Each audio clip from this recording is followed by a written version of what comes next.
retirement. At Heritage Harbor Financial Associates, we analyze your unique investment style so that you can work toward your individual retirement goals on your terms. Heritage Harbor Financial Associates can help you take steps to reach your retirement goals by providing a wide array of financial products to fit your needs, even for the risk adverse. Give us a call at 631-331-6599 to learn more or to set up an appointment with one of our financial professionals. You can also find us on the web at hhfa.org or on Facebook at facebook.com/hhfa.org. Our number again is 631-331-6599. That's 631-331-6599. Investments in stock, bonds, and mutual funds and variable annuities are not FDIC insured and are subject to fluctuation in value and market risk, including loss of principal. Heritage Harbor Financial Associates offers securities through AXA Advisors, LLC, New York, New York. Member FINRA, SIPC. Annuity and insurance products offered through AXA Network, LLC. This is Mario Andretti. You know me as a race car driver, but I'm also a Meals on Wheels volunteer.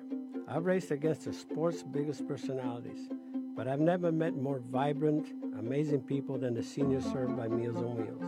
As a volunteer, you deliver a hot, nutritious meal and a friendly hello to someone just like your mother, grandfather, or next-door neighbor. These seniors are inspiring people with incredible stories to share, and they love to see you. The smiles you get back are priceless. Delivering with Meals on Wheels is easy, and you don't have to drive like me for it to be quick. You can volunteer your lunch break once a week or just once a month. With 1 in 6 seniors facing hunger and many more living in isolation, your lunch break can make a real difference. So, America, let's do lunch. Volunteer your lunch break at americaletsdolunch.org. This message brought to you by Meals on Wheels America and the Ad Council. Okay, Simon, what are you wearing right now? Nothing. That's right. And what do people normally wear? Clothes. Exactly. So now Mommy's going to teach you how to dress yourself. Clothes keep us warm, they look good, and if we go out without them, the neighbors will talk. So it's important to know how to get dressed. Here's how it's done. Underwear always comes first, name tag at the back, then pants, then shirt. Get the first button in the right hole, or you have to start all over. If you're wearing a tie, it goes over, round, round, through, and pull tight. Tuck your shirt into your pants and zip up your fly. Socks going first, then shoes right on right, left on left. With shoelaces, just take the ends, cross them over, switch the loops. The rabbit goes down the hole, pull tight, and you're left with bunny ears. I love bunnies. Good to know. Now remember, spots don't go with stripes, socks don't go with sandals, and if you've tucked in your shirt, wear a belt. Got it? Why are your pants on your head? Most parenting is hard to do in just 2 minutes. But spending just 2 minutes twice a day making sure they brush their teeth is easier and could help save them from a lifetime of tooth pain. For fun 2-minute videos to watch while brushing, visit 2min2x.org.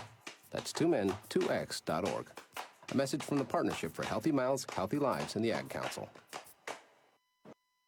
It's the Worldwide Sports Radio Network.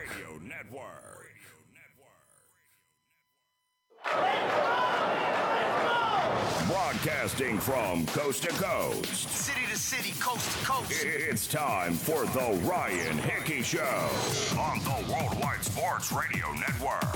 If it's happening in sports, it's being talked about right here. And here's your host, Ryan Hickey. Good Thursday morning and welcome into the Worldwide Sports Radio Network. As you heard the big voice guy say, it is the Ryan Hickey Show right here, exclusively on the Worldwide Sports Radio Network. Welcome in, and let's just all take a second here.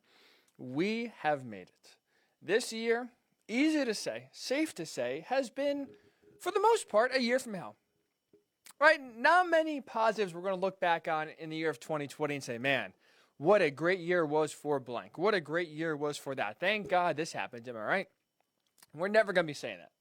But there is a positive here, and we're going to try to end 2020 on a positive note because we have made it. Barring the world ending in the next few hours here, 2021 will be on the other side, and we will hopefully steer clear and never repeat anything as bad as this past year was. Holy smokes. So we are going to try to end this show in style here, right here on the Worldwide Sports Network, and get you ready for 2021.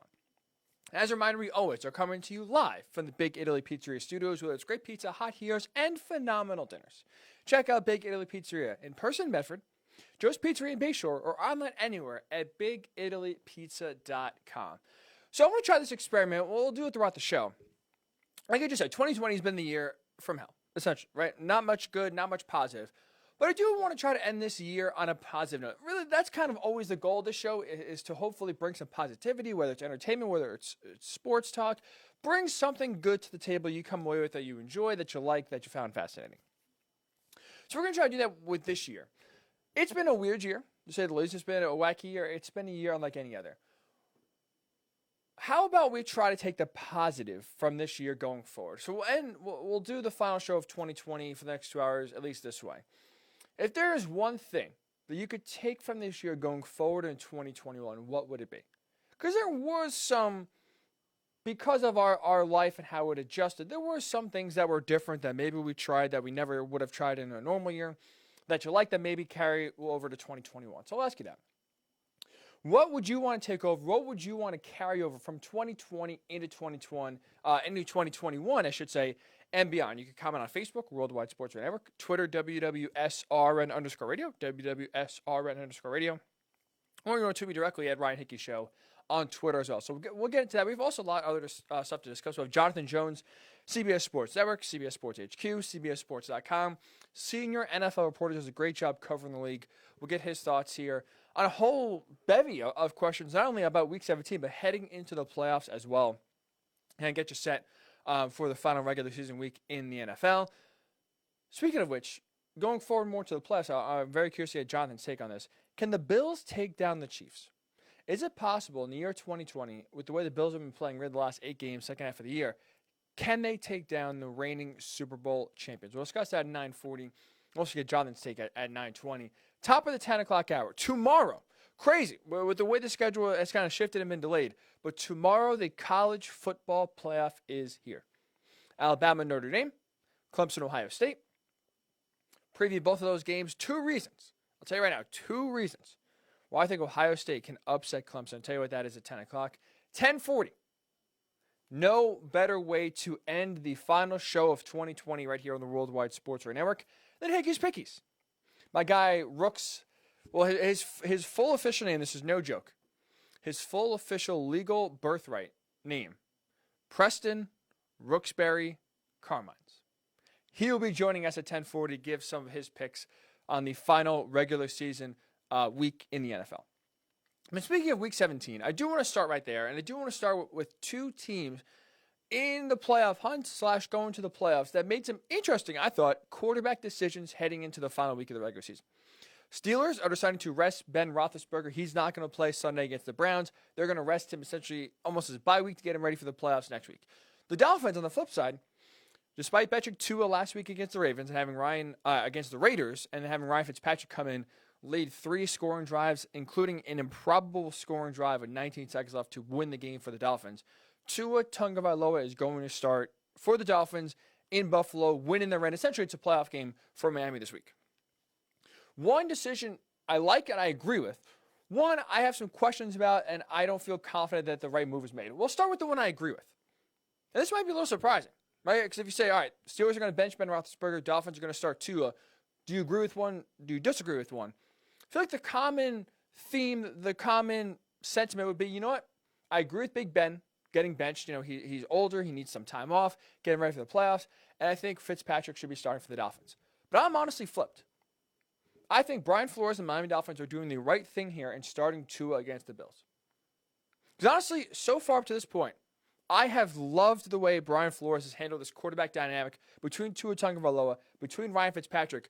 Because for me, it's been controversial, right? People have definitely questioned whether it was the timing that Tua started, whether it's benching Tua in the Denver game, benching him in the Raiders game, but it's still starting the first-round pick after that. I think so far up to this point, he has made every right call when it comes to the quarterback, who should play, who should not play. So I'm going to roll with Brian Flores, and I'm going to trust him that he is doing the right thing here. And despite pulling Tua in the second half against the Raiders, when the offense really wasn't getting any juice going here, Ryan Fitzpatrick comes, like I said, 3 scoring drives, including a game-winning drive with just 19 seconds left as the Raiders blow that game. I think Brian Flores is making the right call. And after the game, really on Sunday morning in reflection, he was asked, why are you making this decision? He defended his sentiment that he said Saturday night that Tua is going to start Sunday against the Bills.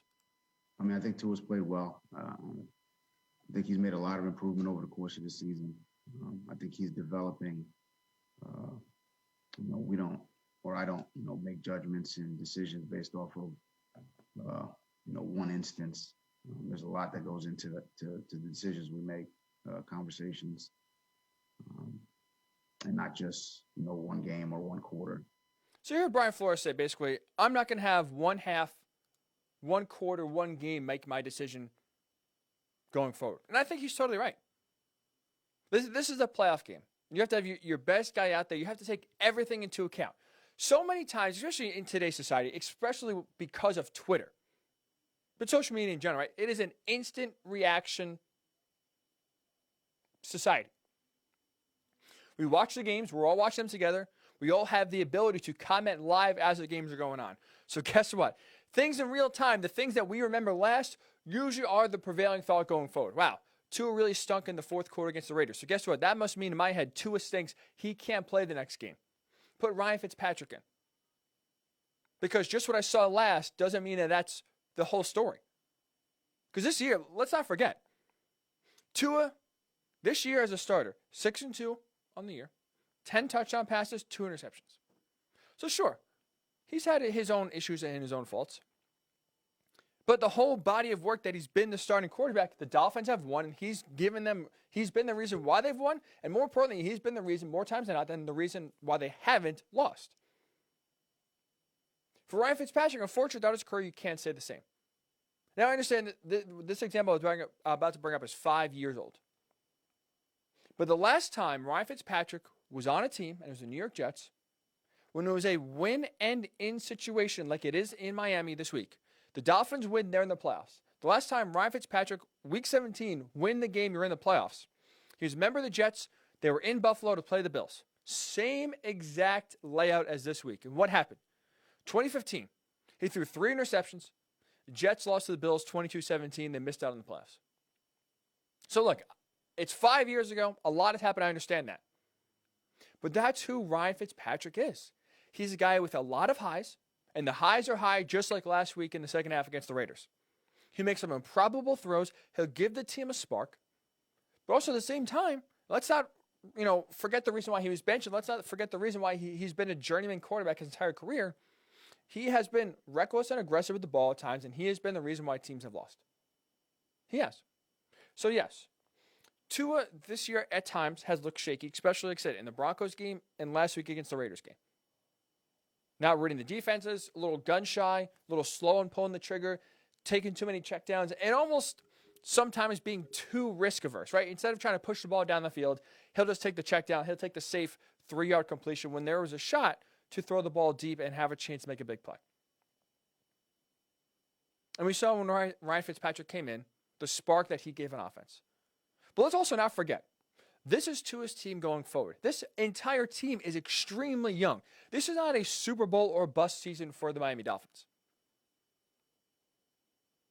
This is growth. So sure, making the playoffs is extremely important. It would be a huge step for this team going forward. It'd be a great experience. But speaking of that experience, don't you want your franchise future quarterback to also be a part of that experience? Let Tua learn either what it takes to win these games, or let him learn the difference of playoff football early on while this rest of the team is young. And let him take that experience going forward. Let him take that learning curve, good or bad, bring it to next season and beyond. And worst case scenario, Flores has done it, once before. Twice before, really. Tua struggles, you bring in Fitzpatrick. Worst case scenario. So I agree with the Dolphins starting Tua Tagovailoa this week against the Bills. I think it's the right move. Brian Flores has pushed all the right buttons when it comes to quarterbacks in 2020. I trust him. I think he's doing the right move here, starting Tua in Buffalo in what is a playoff game for the Dolphins. The one I disagree with, Steelers, to me, are making a big mistake in benching Ben Roethlisberger, and here's why. I understand that because of COVID issues, right, their bye was moved, and essentially they lost their bye because the week of their bye was back in week 4. They were preparing for a game, and I believe it was either Wednesday or Thursday, and the game was officially canceled and moved, and that was given their bye. So usually players had the full week off. They were preparing for a game for almost half the week before they realized the game was canceled. So they never really had a bye, and now this is going to be, because it happened in week 4, this Sunday is going to be their 13th consecutive game. So at age 38, coming off a season-ending injury last year, I understand Ben Roethlisberger. He's thrown the ball more than any other quarterback in the league. Not what you want. Maybe he could definitely use the rest, like I said, and rest up for the playoffs.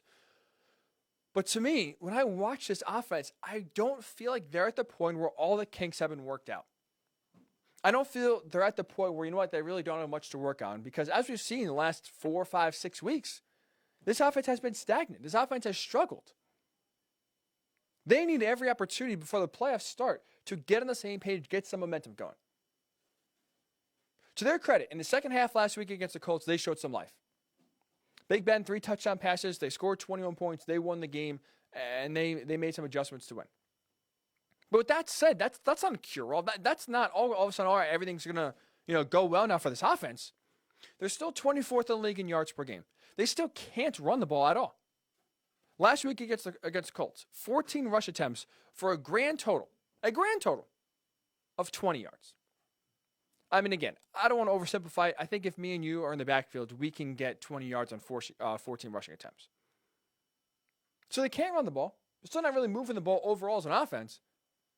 And let's call it for what it is. This offense is extremely, extremely predictable.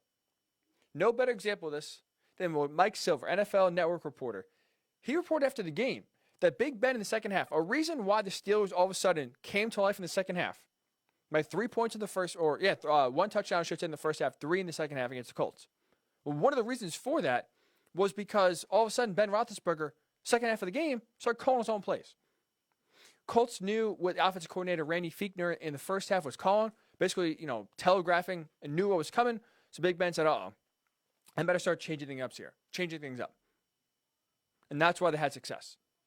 So this offense is still predictable. This offense still can't run the ball. This offense still really isn't that potent. So I think this is a great opportunity to still try to build some momentum, take that positivity from the second half against the Colts, carry it into this game against the Browns. If they build some momentum, carry it to the playoffs. Because one half is still not really totally changing my thought process on the Steelers.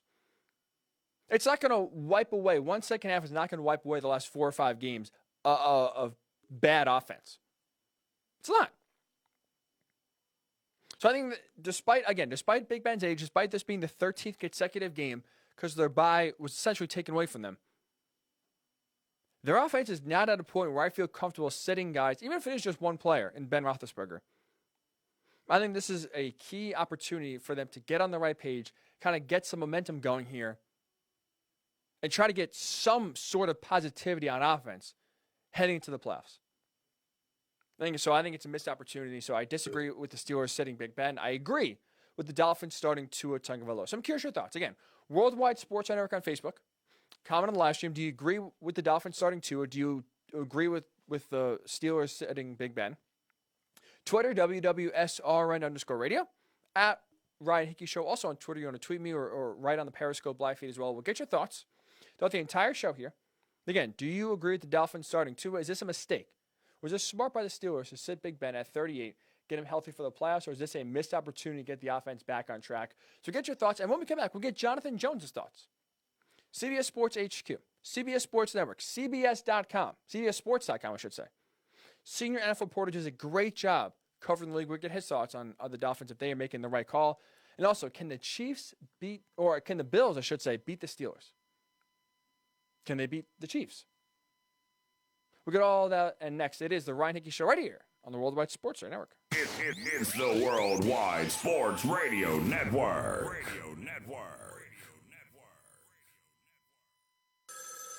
Ranger Station, Ranger speaking. Hi, I'd like to report a bear hug. Uh-huh, okay. Well, we were building a bonfire, and I saw some, dry brush and leaves around, so, I said to move the bonfire somewhere else, and out of nowhere, Smokey Bear shows up and hugs me. So you noticed some wildfire hazards and moved your bonfire to a safer location. Yeah. Yeah, that's Smokey, all right. He likes it when people help prevent wildfires. It hits him close to home. Not everybody gets the hug, my friend. So that's pretty special to get a hug from Smokey Bear. So it was him. Hey, guys, I told you it was Smokey. Okay, well, congratulations, my friend. And thanks for calling. There are many ways to prevent a wildfire. Learn how you can do your part at SmokeyBear.com. Only you can prevent wildfires. Sponsored by the U.S. Forest Service, Ad Council, and your state forester. Hope you enjoyed your meal. And I just want to say, he's lucky to have a brother like you. Lucky? Caring for my brother is far from easy. Waking up every day, lifting him from the bed to the wheelchair to the car to get him to therapy on time, it's no small task between the doctors and the diagnosis, but nothing can disable this love. This is my big brother, my hero. He's part of me, like my arms and legs, so I'll be his. See, there's no time for tired. This starts again tomorrow. He'll be waiting for me. I wake up for him. I know he needs me, but I'm the lucky one, even though I need help now and then. If you're caring for a loved one, visit aarp.org/caregiving for care guides and community, or call 877-333-5885. Caregiving Resource Center. Support for your strength. Brought to you by AARP and the Ad Council.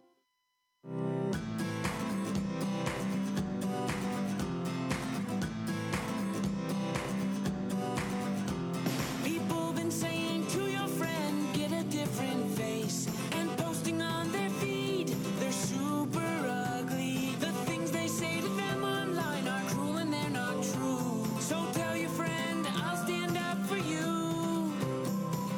Don't worry, I know what to do. Oh,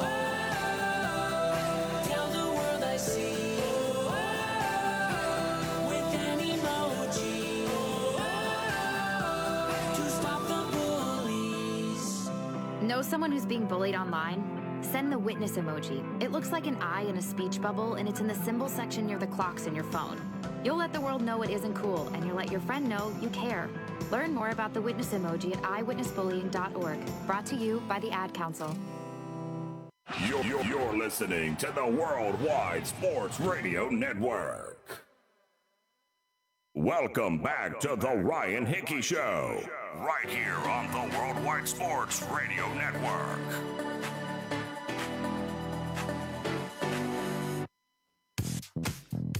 And welcome back into the Worldwide Sports Radio Network. It is the Ryan Hickey Show with you here for another hour and a half till 11 a.m. Eastern, closing out 2020, hopefully. In time, we'll do that with some great information from our next guest. From CBSSports.com, CBS Sports Network, CBS Sports HQ, all over the CBS Sports platform. It is senior NFL writer Jonathan Jones. You can follow him and get all his great information on Twitter at JJones9. That is just the letter J, Jones number 9. Jonathan, thanks so much for giving us a few minutes here, and Happy New Year. Happy New Year to you too, man. I appreciate you having me on. Thanks so much for giving us a few minutes here. So, Jonathan, we started the show today talking about two interesting quarterback decisions heading into Week 17. Steelers sitting Big Ben, Dolphins starting Tua.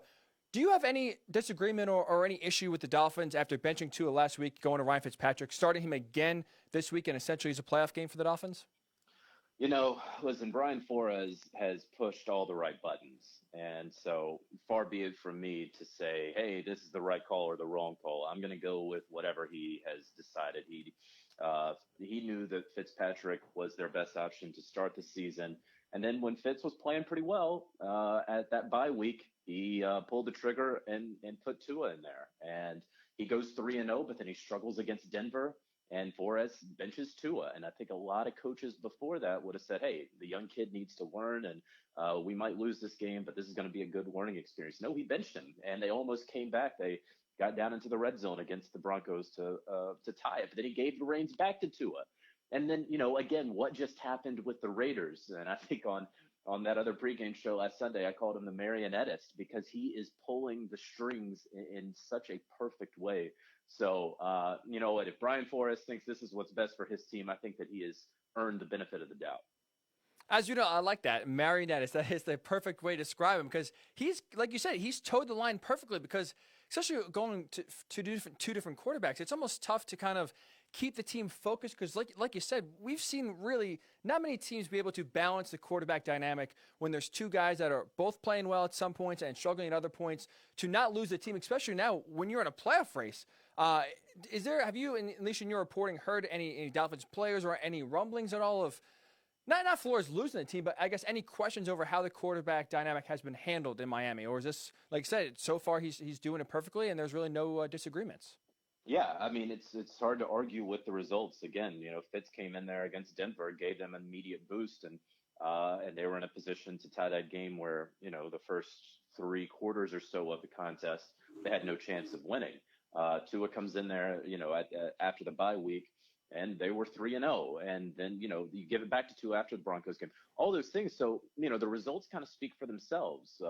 What just happened with the Raiders and how his head was turned around like Linda Blair in The Exorcist, and he still completes that pass. And so it's the guys just care about winning, and right now that's what the Dolphins are doing. So whatever it takes, whatever strange computations that Brian Flores is doing in his head, it's working out, so no one can complain.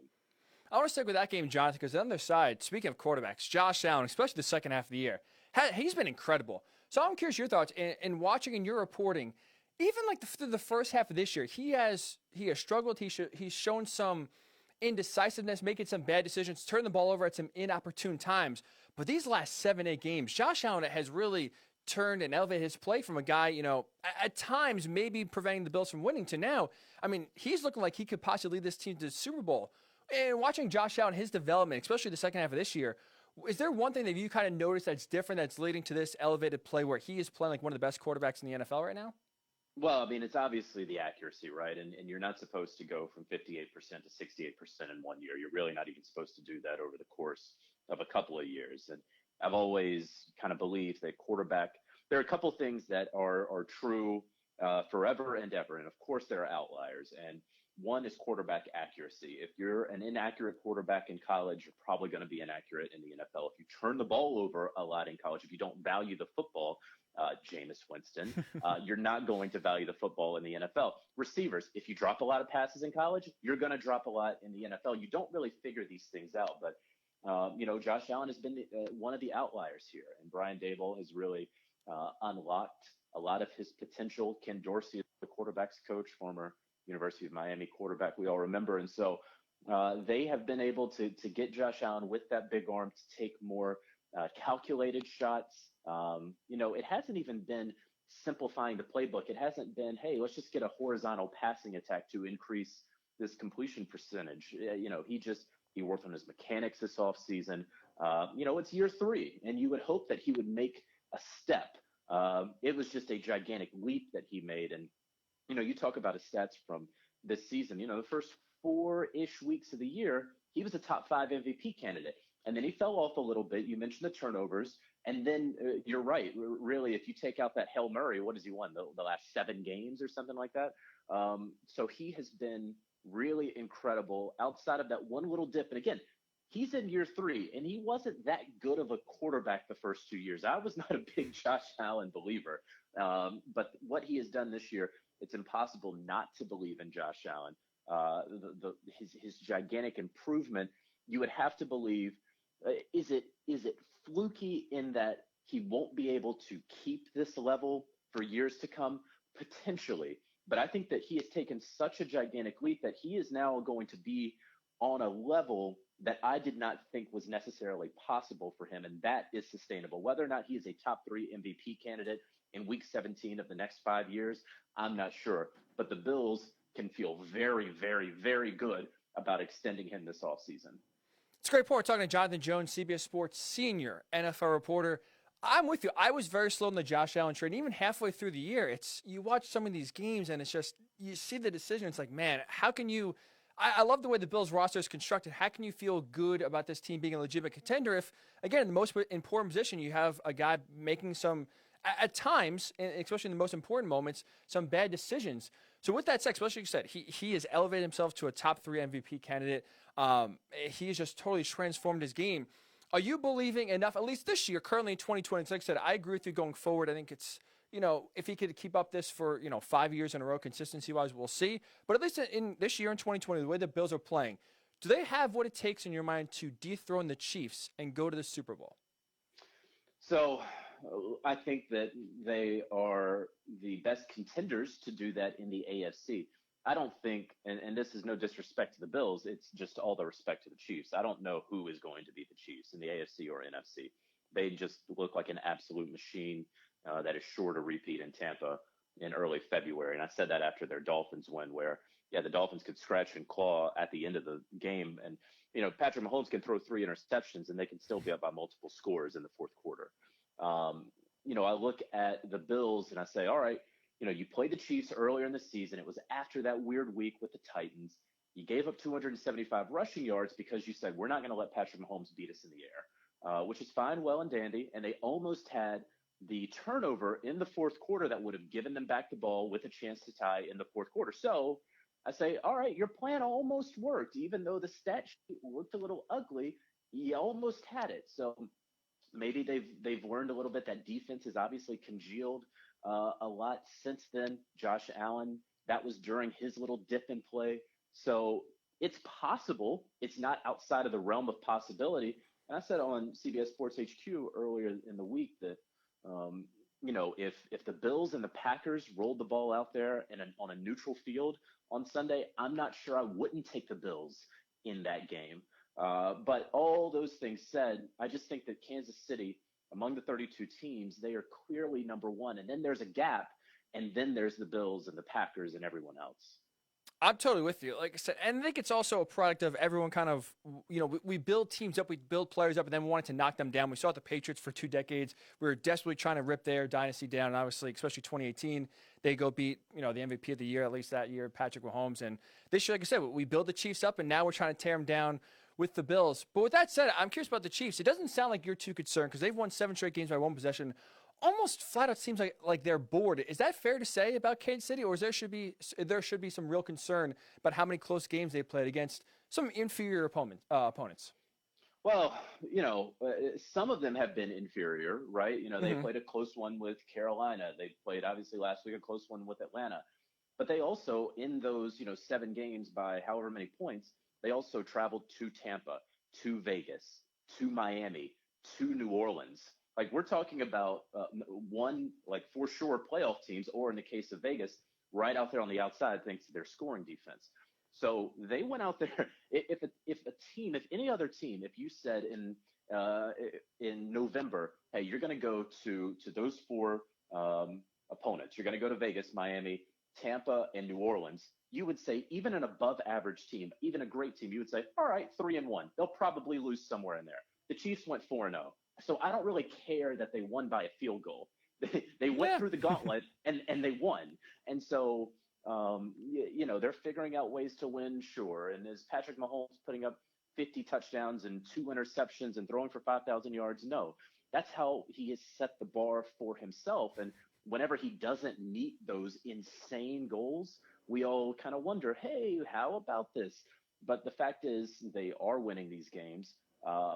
Do they look a little bored? Maybe, I don't know.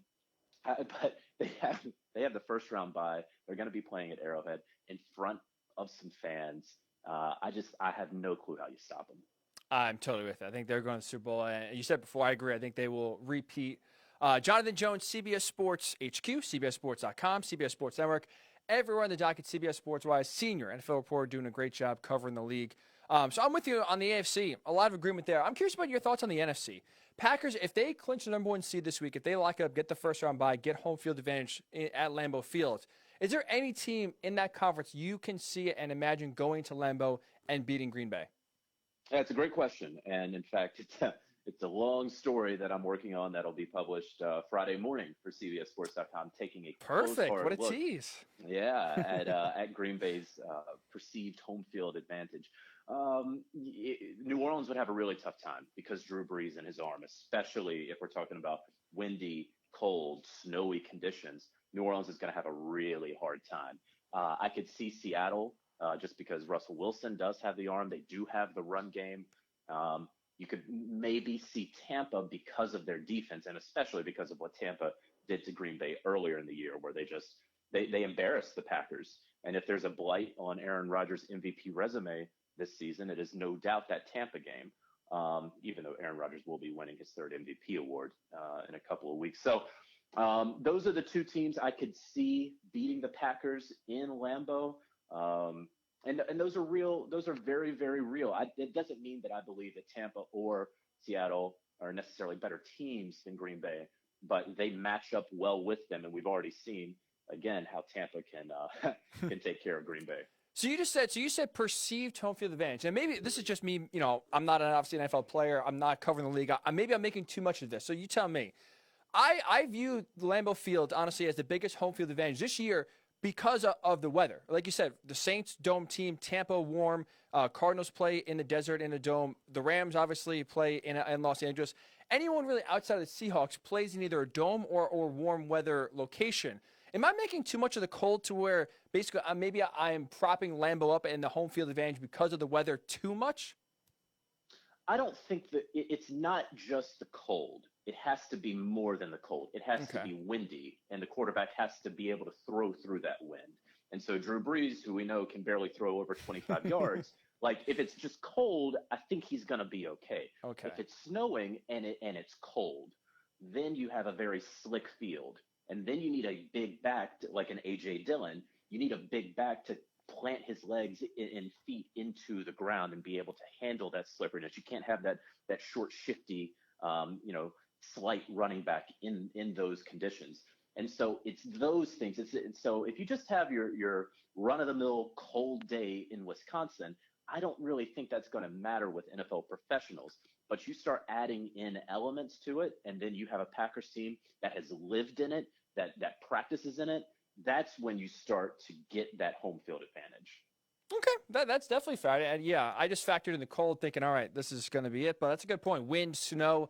Then we're really talking some wintry conditions out there in the frozen tundra. Going to give a lot of teams some trouble. Jonathan Jones at J, just the letter J, Jones9 on Twitter. So one team you just mentioned, right, one of the teams that you think could really get the Packers run for their money, Seahawks. Russell Wilson, he's a guy that first 7 games of the year, right, we are talking about let Russ cook. We were giving him the MVP, and deservedly so. 26 touchdowns, 6 interceptions. He is phenomenal. He's dynamic. But the last 8 games, 12 touchdown passes, 11 turnovers.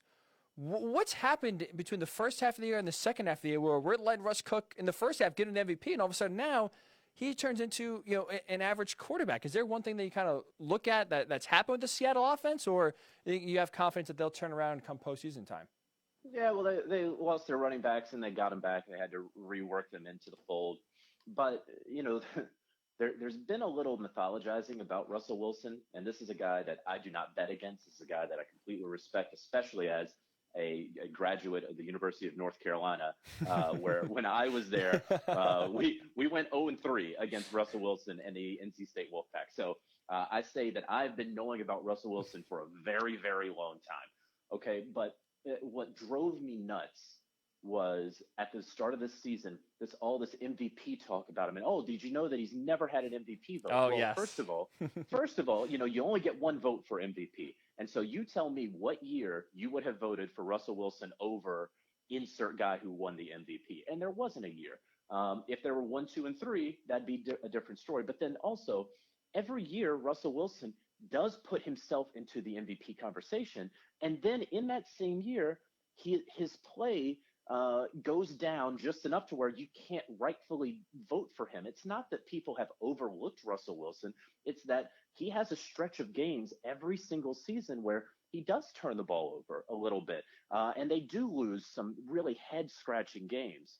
And so you start putting all this together, and then I look at 2020 and I say, oh, yeah, that Russell Wilson, that's exactly what happens almost every single year. Now, he's turned the ball over a little bit more than in previous years in this stretch.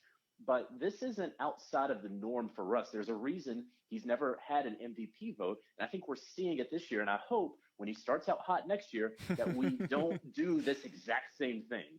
Is that a Russell Wilson thing? Is that a Pete Carroll thing? Is that just a Seattle thing? Like you're right. Every year it feels like they just play these weird games. They always have weird scores involved. Is there just something bigger than maybe just Russell Wilson himself that's kind of leading to, like you said, every year kind of almost the same story happening with the Seahawks? Yeah, maybe. I mean, he has a lot on his shoulders, and for the first, after the Super Bowl runs, he didn't have an offensive line, right? Mm-hmm. And then the Legion of Boom deteriorates, and now at the start of this season, it was the pass defense, and they've gotten to not be the historically worst pass defense in NFL history as the season has gone on. They're just not a perfect team. They're not a dynasty. They're not the Patriots with Bill Belichick, but they are really good. You don't. As as a colleague of mine always says, you don't win a church raffle to get into the playoffs 7 out of 8 years or whatever it's been for Seattle. So they are a very good team, but we just need to adjust our expectations. I think at the start of the 2010s, we were looking at them as, wow, they're going to be in the NFC Championship game every single year, because they were. And now I think that we're starting to see, hey, that defense was historically great. It's not the same anymore. Russ has to put a lot on himself, and the Seahawks put a lot on Russ's plate. And more times than not, he's going to deliver. But sometimes they're going to let you down.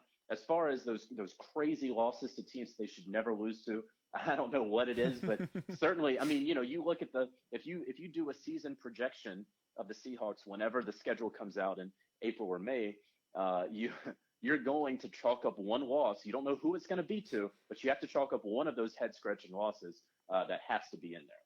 The consistency at least is impressive with those losses for sure. Talking to Jonathan Jones, CBS Sports Senior NFL reporter. So, Jonathan, last question before I let you go. Speaking and sticking in the NFC West, Jared Goff, this year, I feel like it's safe to say, being the second year in a row where the Rams could miss out on the playoffs, and his play especially has been inconsistent at best. I mean, they just signed, obviously, that long-term deal. This is year one of that extension. At what point in your mind do you think there becomes a discussion in Los Angeles that, hey, maybe this isn't the guy that we can rely on. Maybe this isn't our guy to steer us to the future, to another Super Bowl. Is that discussion starting as early this offseason? Do you need to see another year of Jared Goff struggling before you start to question maybe his future and his status as a Ram? Well, I mean, his contract makes it such that there's not going to be anything that they can do this offseason. Right. And that's the way that the team has been constructed, and they very much believe in him and in their team construction. I wrote about this at CBSSports.com a week or two ago. It's still 2020, so all this stuff bleeds together, right? But, they decided a long time ago, we're not going to have first-round picks anymore. We're going to use first-round picks for our Super Bowl window. We're going to pay our 5-star players. That's what Les Snead was calling them to me. And so that's Aaron Donald, that's Jalen Ramsey, and that's Jared Goff, the guy that was 2 first-round picks. Then they gave him more than $20 million per year in average annual value. So, if you make a move on him, eventually that is going to signal a complete, change in how you perceive this team. And I do not believe at all that the Rams are ready or believe that they need to make a change. But, because you pay those guys that sort of money, because you don't have first-round picks and you aren't able to bring in the 7-year veteran linebacker or the 10-year veteran safety to play backup roles, and you need your 5th-round safety play in that role, what you wind up doing is you don't have any money for a backup quarterback. Right. You can't go unless you get a Jameis Winston on a New Orleans type deal. You don't have the money to go out and get Andy Dalton. And so because of that, that's why they have John Wolford, who's going to be playing a guy who has not, accrued a single NFL stat. But that's the way it is. Now, could they have a Blake Bortles or something like that? Sure. But the way the Rams are constructed, and a number of teams are constructed, that you can throw the Chiefs and the Seahawks in there as well. Once you get to this point, if your starter goes out, it doesn't really matter. Your postseason's over. Right. I just want to throw there one thing quickly, because like you said, they have given their guys long-term deals, even guys like Todd Gurley, Brandon Cooks. Now, I understand their money is different than Jared Goff's money, but they haven't exactly been shy about getting rid of guys they signed to long-term deals, especially, that quick. Todd Gurley was, 15 months after he signed the deal, he was cut. There's still, even, with that history in Los Angeles, still nothing intimate or, close, I should say, in your mind that would signal that maybe they would think about moving on or any sort of situation like that. No, I don't think so. And for whatever reason or reasons, they really do believe in Jared Goff, probably more than what it sounds like you and I believe in Jared Goff. But they do. And I don't think that they are at all at the point where they are going to make a move. But you're right. You need, when you recognize that there's a mistake that has been made, that you made, it's better to relieve yourself of that mistake as quickly as possible rather than ride it out. And I think that's what we saw, for example, in Washington with Dwayne Haskins. Throw your pride out the window, forget about wherever that person was drafted. If it's not working, and move on. That's a very, very good point. Jonathan Jones, CBSSports.com, CBS Sports HQ, CBS Sports Network. Check out his article on the home field advantage or perceived home field advantage of Lambeau Field, dropping tomorrow on CBSSports.com. Jonathan Jones, really do appreciate you coming on and giving us a few minutes here. Enjoy the rest of 2020 and Happy New Year one more time. Hey, same to you, man. I appreciate it.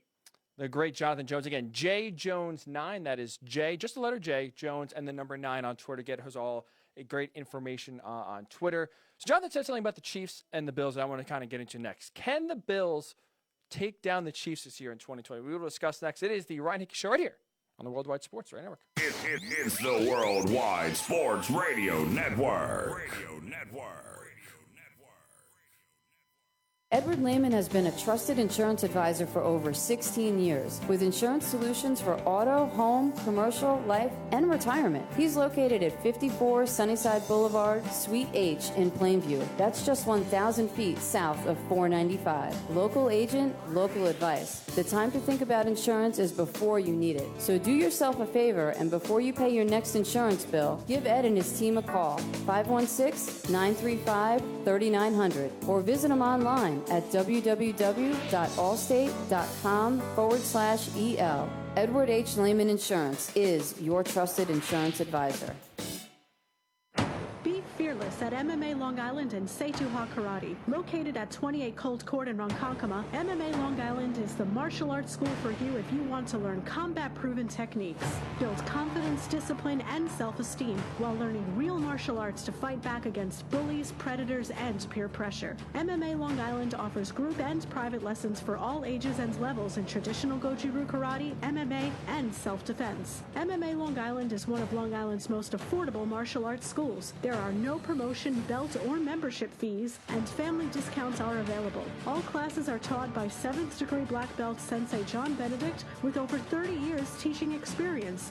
So whether you want to get in the ring or protect yourself and your family, MMA Long Island can help you reach your goals. Visit MMALongIsland.com. That's MMALongIsland.com or call or text 516-381-9660. That's 516-381-9660.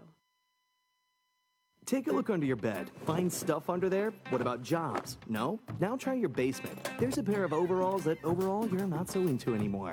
A perfectly good laptop that hasn't sat in your lap in months. And even more stuff, but still no jobs?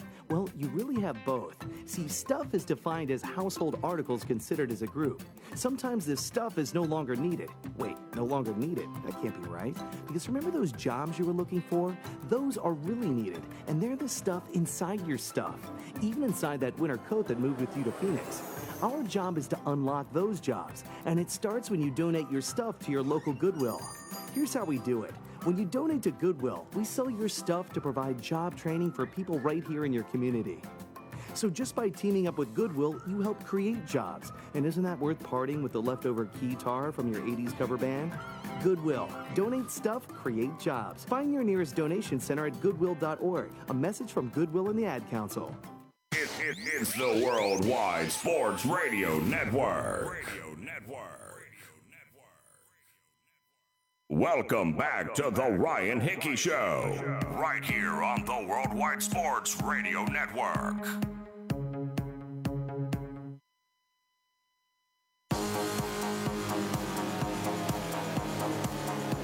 All right, yeah, now we're jamming right here on the Worldwide Sports Radio Network. It is Ryan Hickey with you until 11 a.m. Eastern, the final show of 2020. And with that, with the final show of the year, essentially the year from hell, I just tweeted this out. I'd love to hear your thoughts. If you could keep one thing from 2020, take it into 2021. I understand there's not a lot of positivity from this year. I totally get that. If there's one thing you could keep, is there one thing you can carry over? If there's one thing that developed this year, what would it be that you would like to see going forward? I'll tell you what mine is. Space. And here's what I mean by that.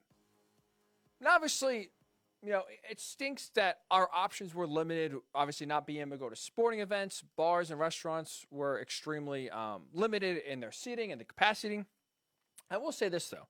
One thing I won't miss is being in a crowded bar, a packed restaurant, a sold-out stadium. And I would love the atmosphere, don't get me wrong. But whether it's trying to get a drink, going to the bathroom, get food at a stadium, like the lines. Actually, that's better than space. The lines. I will not miss waiting online. That is for sure. I understand depending on, where you go and stuff like that, there are lines, If you want to go to the supermarket, there are lines because of social distancing. But in terms of common places that we like to go out, like to frequent on the weekends to spend our time, that is one thing, honestly, I will not miss. Going to some bars over the summer, it is nice to have space. It's nice to have someone not breathing down your neck or spilling drinks all over you or waiting an hour to try to get a drink. And then by the time, you get there, you're sober, you get a drink, and then basically, all right, well, time to go back online because by the time I get another drink, I'll be done with mine. That is something, honestly, I won't miss. So I'm asking you, Twitter, WWSRN_radio, at Ryan Hickey Show on Twitter, Facebook, Worldwide Sports Radio Network. What is one thing that you could take from 2020 and bring it into 2021? We're going to try to end the year on some positivity. That's what we try to do here on the Worldwide Sports Network, and specifically the Ryan Hickey Show. So we appreciate Jonathan Jones, again, joining us for a few minutes here from CBS Sports Network, CBSSports.com, CBS Sports HQ, a wonderful and talented NFL reporter. Does a lot of great stuff and a lot of great information. So one thing that he said that kind of stood out to you, I want to kind of dive into a little deeper here. And that is, in the AFC, can anybody take down the Chiefs, right? Jonathan just hit on it before. They've played 7 straight one-possession games. Now, they won them all. They won them all. But, Carolina, you beat 17-14, you beat the Falcons last week in a game that, not that impressive, but hey, they won the game. And on the other side, you have Buffalo surging. Winners of 8 of 9. They would have won 9 consecutive games if it wasn't for that Hail Mary. And in that stretch, in that 9-game stretch, which they're 8-1, they have scored 32.1 points per game. They honestly, arguably, are playing like the best team in all the NFL right now. Seriously. So can they take down the Chiefs? Can they upset the apple cart? Can they take down the reigning Super Bowl champs in Arrowhead and go to the Super Bowl? For me, the answer is not this year. I don't think that's the case. And to Jonathan's point, I agree with him. It's not a disrespect for Buffalo as much as it is a respect for the Chiefs. And I am someone personally who, for the most part, especially in the NFL, I got to see things first before I believe it. Here's what I mean by that. A few years ago, especially specifically 2018, and even a little bit in 2019, although I was wrong, but 2018 specifically, people and fans were really starting to jump on the Chiefs bandwagon and trying to take down the Patriots. Now, to be fair, similar to this year, Patriots, as we know, right? All this success, all these Super Bowl victories, 5 up to that point. But in 2018, they were kind of just humming along, going by, just under the radar, while the Chiefs are surging. The Chiefs are really kind of getting everyone around, because that was Patrick Mahomes' first year as starting quarterback. He's throwing 50 touchdown passes. He wins the MVP. They are high flying. They have the number 1 seed, so they have home field advantage in the playoffs. Everyone is in love with the Kansas City Chiefs. And I'm not saying I was a doubter. I'm not saying that I was someone who didn't believe in the Chiefs. That'd be stupid. But here's what I wanted to see first. You got to beat the champs in order to be the champs. I wasn't ready to claim the Chiefs champs just yet until they actually did it. I wanted to see with my eyes, say, you know what? Before we start crowning Kansas City, before we start giving them the title, let's see them dethrone the champions. Let's see them take out a team that has ruled the AFC for 2 decades. And guess what? In 2018 specifically, they didn't do that. As we know, Tom Brady goes into Arrowhead. They win the game in overtime, and they go to the Super Bowl, in which they eventually win.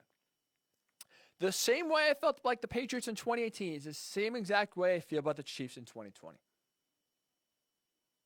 Humming along, winning games, not sexy, not pretty. Patrick Mahomes will finish probably second in the MVP voting. So it's not like he's having a bad year by any sort of standard. But like Jonathan hit on, he's not thrown 50 touchdowns like he did a few years ago. Not breaking records. And honestly, at this point, I just think flat out, I personally think the Chiefs are bored. Similar to the Warriors in their heyday, and that 5-year dynasty run, their season starts in the postseason. They realize we have so much talent that, you know what? The regular season obviously is important. Getting to the playoffs is important. But for the most part, we know we're going to make the playoffs. We have enough talent where we just throw our jock straps on the field. We'll be okay. We'll be okay. So, personally, I think the last few weeks have come at boredom. They're winning every game. They have control of the number 1 seed, and they're just kind of coasting through, getting by. But I do believe now, easier said than done, I do believe that come playoff time, they'll flip the switch, they'll be ready to go, and they'll be sharp and focused. But, right now, with the way the Bills are playing, where the Chiefs are playing, there's a lot of momentum, there's a lot of discussion. Hey, can this Bills team, can they beat the Chiefs? Can they dethrone the champs? And I'm sitting here telling you, similar to 2018, the Patriots, I'm not ready to crown a team the champs when they haven't beat the champs. You got to beat the best to be the best, right? That's all the old cliche, that's a saying. Well, that's how I feel about Kansas City. Because when it comes to Buffalo and it comes to the Bills, I look like I'm wrong about Josh Allen. If you listen to the show, really at any point this year, I am basically the last person on the Josh Allen bandwagon. Now, he's proven me dead wrong these last 8 games. He has been impressive. I'm not taking anything away from what he's done. Because there are plenty of times here where I'm like, wow. His decision-making, his accuracy, his playmaking, it's unreal. There is nothing I can say bad about Josh Allen, especially his last 8 games. For real. But when it comes to matching up with the Chiefs, when it comes to trying to dethrone Kansas City, I just look at the Bills, and I think they're a little one-dimensional in how they can win, where the Chiefs, to me, they can win in multiple ways. But the perfect example is, let's go back to when these 2 teams met back in Week 6. Right? Monday night, I believe it was a Monday night game. In the rain, kind of some COVID issues, got the game moved around. It's like a windy, rainy day in Buffalo. And what happened? The Chiefs won that game, and they won the game rushing the ball. 245 yards the Kansas City Chiefs ran for over the Buffalo Bills. 245. The Kansas City Chiefs. Andy Reid wants to air it out. Patrick Mahomes throwing 50 touchdowns. Tyreek Hill, Travis Kelce, Sammy Watkins, Mecole Hardman. Clyde Edwards-Helaire catching the ball in the backfield is a threat. But they have all this receiving talent, but they ran for 245 yards, threw for 225. They can win the game if they have to run the ball. And they proved that in Week 6. They can win the game in multiple ways. They are the best closing team in the NFL. You get the ball up with 3 minutes left, trying to get the ball back, you're not getting it back. You're not getting it back. We've seen it too many times this year. Teams close the gap, get it to a field goal, get it to a touchdown, get it to a one-possession game.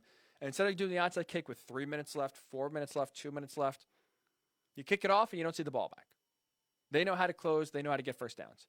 The Bills, when I view them, they're a little one-dimensional. Here's what I mean. They have to win games by throwing the ball through the air. I can't picture them lining up, running Zach Moss 20 times, running Devin Singletary 20 times, and playing ball control and keep away from the Chiefs.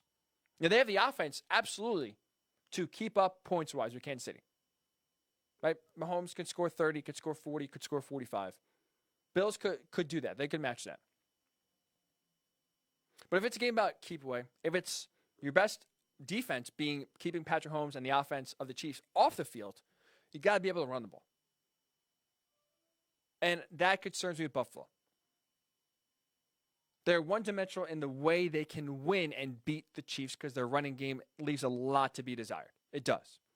Whereas the Chiefs, again, Clyde Edwards-Helaire is hurt, so that hurts a little bit. But they have shown they can win games when they just want to run the ball. When they want to pound the rock, run it 40 times, they can be successful.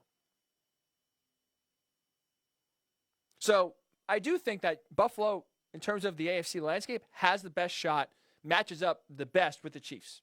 But with that said, similar to the Patriots, like I thought in 2018, I feel that same sentiment then is happening now with the Bills and the Chiefs. 2018, people were ready to crown the Chiefs champs, ready to put the MVP in Patrick Mahomes, having them beat the Patriots. Didn't happen. This year, well, Josh Allen won't be the MVP, and even Patrick Mahomes will finish higher than Josh Allen in the MVP race. There are fans, there are folks out there that want to propel the Bills and believe that they can beat the Chiefs. And I just, personally, I don't see it. I don't see it. Too many weapons. Great offensive mind in Andy Reid. I think this team, flat out, honestly, is just bored. So until you beat the champs, you can't beat the champs. Until I see with my own eyes that the Bills actually can beat Kansas City, I don't think it's going to happen. I'm not going to pick Buffalo. I'm not going to have confidence. But I'm curious your thoughts, because again, that's just me. That is how I operate. That's how I kind of view teams. I am slow in the trigger in terms of jumping on the bandwagon of the hot team. I kind of got to, if I know teams are successful, like the Patriots, right? All the success, 2018, again, coming off the back-to-back Super Bowls appearances, they, to me, until you actually beat them, I won't pick anyone to go to the Super Bowl over them. That's how I'm going to face the Chiefs. Until Buffalo can beat them or another team can beat the Chiefs, until they show vulnerabilities, I'm rolling with Kansas City all day long. So I'm curious your thoughts. Facebook, Worldwide Sports Network. Twitter, WWSRN_radio. At Ryan Hickey Show, also on Twitter. Tweet me. Do you think, in your mind, can the Bills beat the Chiefs in the playoffs? If so, what is the blueprint? How can the Bills beat the Chiefs in the playoffs? Are you believing in Josh Allen that the way he's playing these last 9 games, he is enough to go toe-to-toe with Mahomes and win? So again, Facebook, Worldwide Sports Network. Twitter, WWSRN_radio. At Ryan Hickey Show, also on Twitter. And we're also taking your thoughts and your comments. What is one thing in 2020 that you want to take over to 2021? What is one thing that you said, you know what? Because if we had to adjust our lives with this weird year, and this unusual year, to say the very least, life patterns and different way we live our lives and go about our lives had to adjust. Things have changed. What is one thing you like that has adjusted in 2020 that you want to take to 2021? Again, Facebook, Worldwide Sports Network, Twitter, WWSRN_radio, at Ryan Hickey Show, also on Twitter. So get your thoughts, and when we come back, college football playoff is tomorrow. Bama, Notre Dame, Clemson, Ohio State. There's not much preview, I can tell you. There's not much that can be said about the Notre Dame Bama game. But when it comes to Clemson, Ohio State, 2 reasons I think the Buckeyes can pull the upset over the Tigers. I'll tell you why next. It is the Ryan Hickey Show right here on the Worldwide Sports Radio Network. You're listening to the Worldwide Sports Radio Network. Edward Lehman has been a trusted insurance advisor for over 16 years with insurance solutions for auto, home, commercial, life, and retirement. He's located at 54 Sunnyside Boulevard, Suite H in Plainview. That's just 1,000 feet south of 495. Local agent, local advice. The time to think about insurance is before you need it. So do yourself a favor, and before you pay your next insurance bill, give Ed and his team a call, 516-935-3900, or visit him online at www.allstate.com/EL. Edward H. Lehman Insurance is your trusted insurance advisor. Hi, this is Terry Crews, actor, former football player, game show host, father of 5, and all-around big dude. I'm also an expert on drama. I know all kinds of drama. There's the good kind that comes with having a house full of kids. There's the bad kind, like season-ending injuries. There's the necessary kind, like having an agent in Hollywood. And there's silly drama, like the drama around my percolating pectorals. And then there's the drama you can skip. Skip the drama that comes with not having your high school diploma or equivalency. Find free adult education classes near you and finish your high school diploma. Visit finishyourdiploma.org. Or text diploma to 97779. Message and data rates may apply. Reply STOP to opt out. That's diploma to 97779. And leave the drama to actors like me. Brought to you by the Dollar General Literacy Foundation and the Ad Council. Adopt US Kids presents Multiple Choice Parenting. Your daughter just had her first breakup. Do you A, put yourself in her shoes? How could he do this to you? And for Sheila, she has split ends. B, console her. Oh, sweetie, this is going to happen a lot. 4, maybe 5 more times before you get married. C, take charge. Got to get this all straightened out. Keep a little talking to, man to man, mano a mano. Hey, Steve! Is now a good time? No? Okay, no problem. Bye. Or D, help her find a new boyfriend. I know a great place to meet boys. The internet. Nice, single boys. Never mind. How about some ice cream? As a parent, there are no perfect answers. But you don't have to be perfect to be a perfect parent. Thousands of teens in foster care will love you just the same. For more information on how you can adopt, visit adoptuskids.org. A public service announcement from the U.S. Department of Health and Human Services, Adopt U.S. Kids, and the Ad Council. It's the Worldwide Sports Radio Network. Welcome back to the Ryan Hickey Show, right here on the Worldwide Sports Radio Network.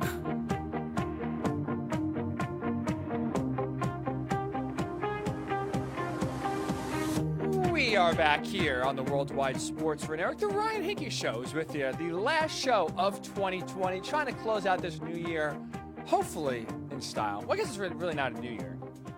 Trying to close out this old year, this year from hell, if you will. In style, on a good note, on a positive note. So in doing so, I'm asking you. 2020 has been anything but normal. A lot of new developments have occurred, and a lot of new ways to live our life have occurred.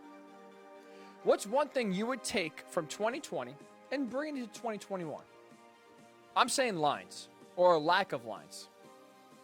Bar, restaurant, stadium, that is one thing I will never miss. Because obviously, capacity is limited because of COVID restrictions, so what does that mean? Getting a drink, easier than ever. Going to the bathroom, easier than ever. If you had a stadium, food lines, short. Really no waiting. And that is one thing, honestly, I will not miss. Those bathroom lines, man, oof. I know it's rougher for girls than it is for guys, but man, it is tough. If those lines are long, oh boy. Oh man. Won't miss that. Won't miss fighting through, packed bars, trying to fight my way to try to get a drink. And then by the time you get the drink, you basically got to turn right around because the lines are so long that by the time you finish the drink, all of a sudden now you want to try to get back online. It's a disaster. So lack of lines. I'm telling you, that's one thing I will not miss. So I'm asking you, Facebook, Worldwide Sports Radio Network, Twitter, WWSRN_radio. At Ryan Hickey Show, also on Twitter. Jeremy Fallis, my guy, I love Jeremy, writes in, open roads. So similar, right? Lack of lines, for me, he's going open roads. No traffic, which is another great one. No people staying at home. But if you got to go out, if you got to travel, having the open roads is a thing of beauty. For me, I was still working during the pandemic, thankfully. But with that said, working and producing in radio, I wasn't really able to work at home that often.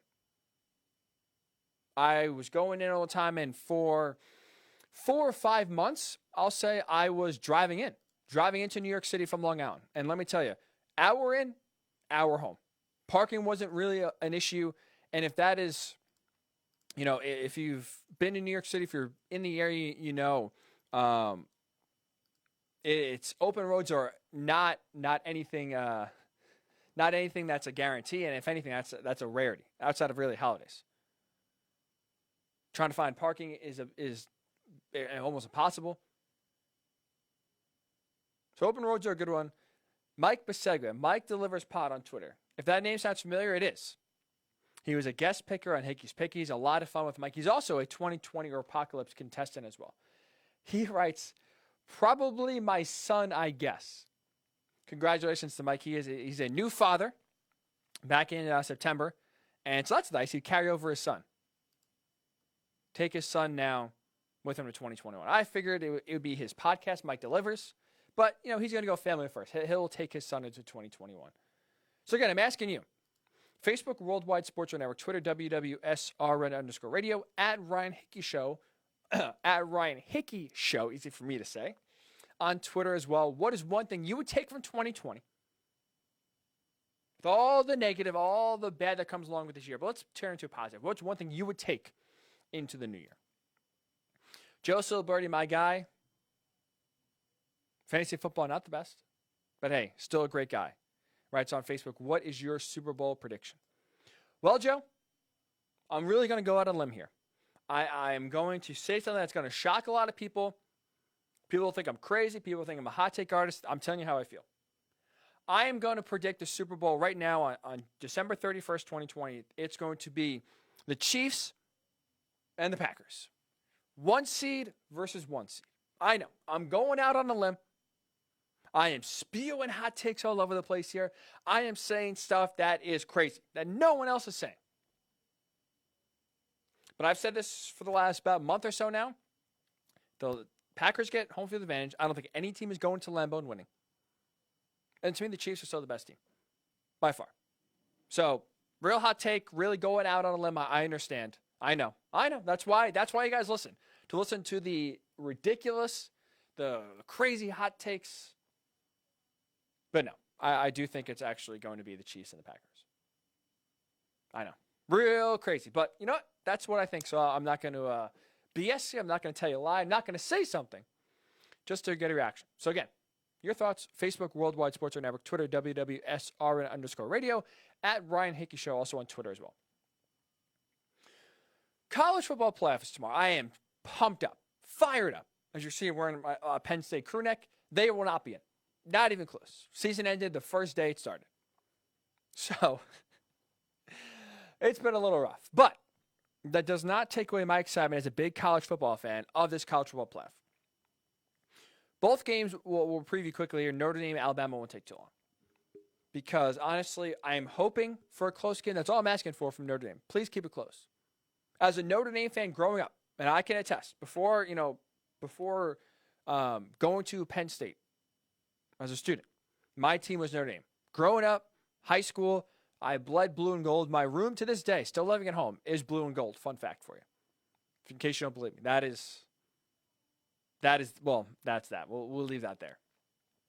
So I know, and I have plenty of personal experience, watching Notre Dame get to the big stage to fall short, to get blown out, to get embarrassed.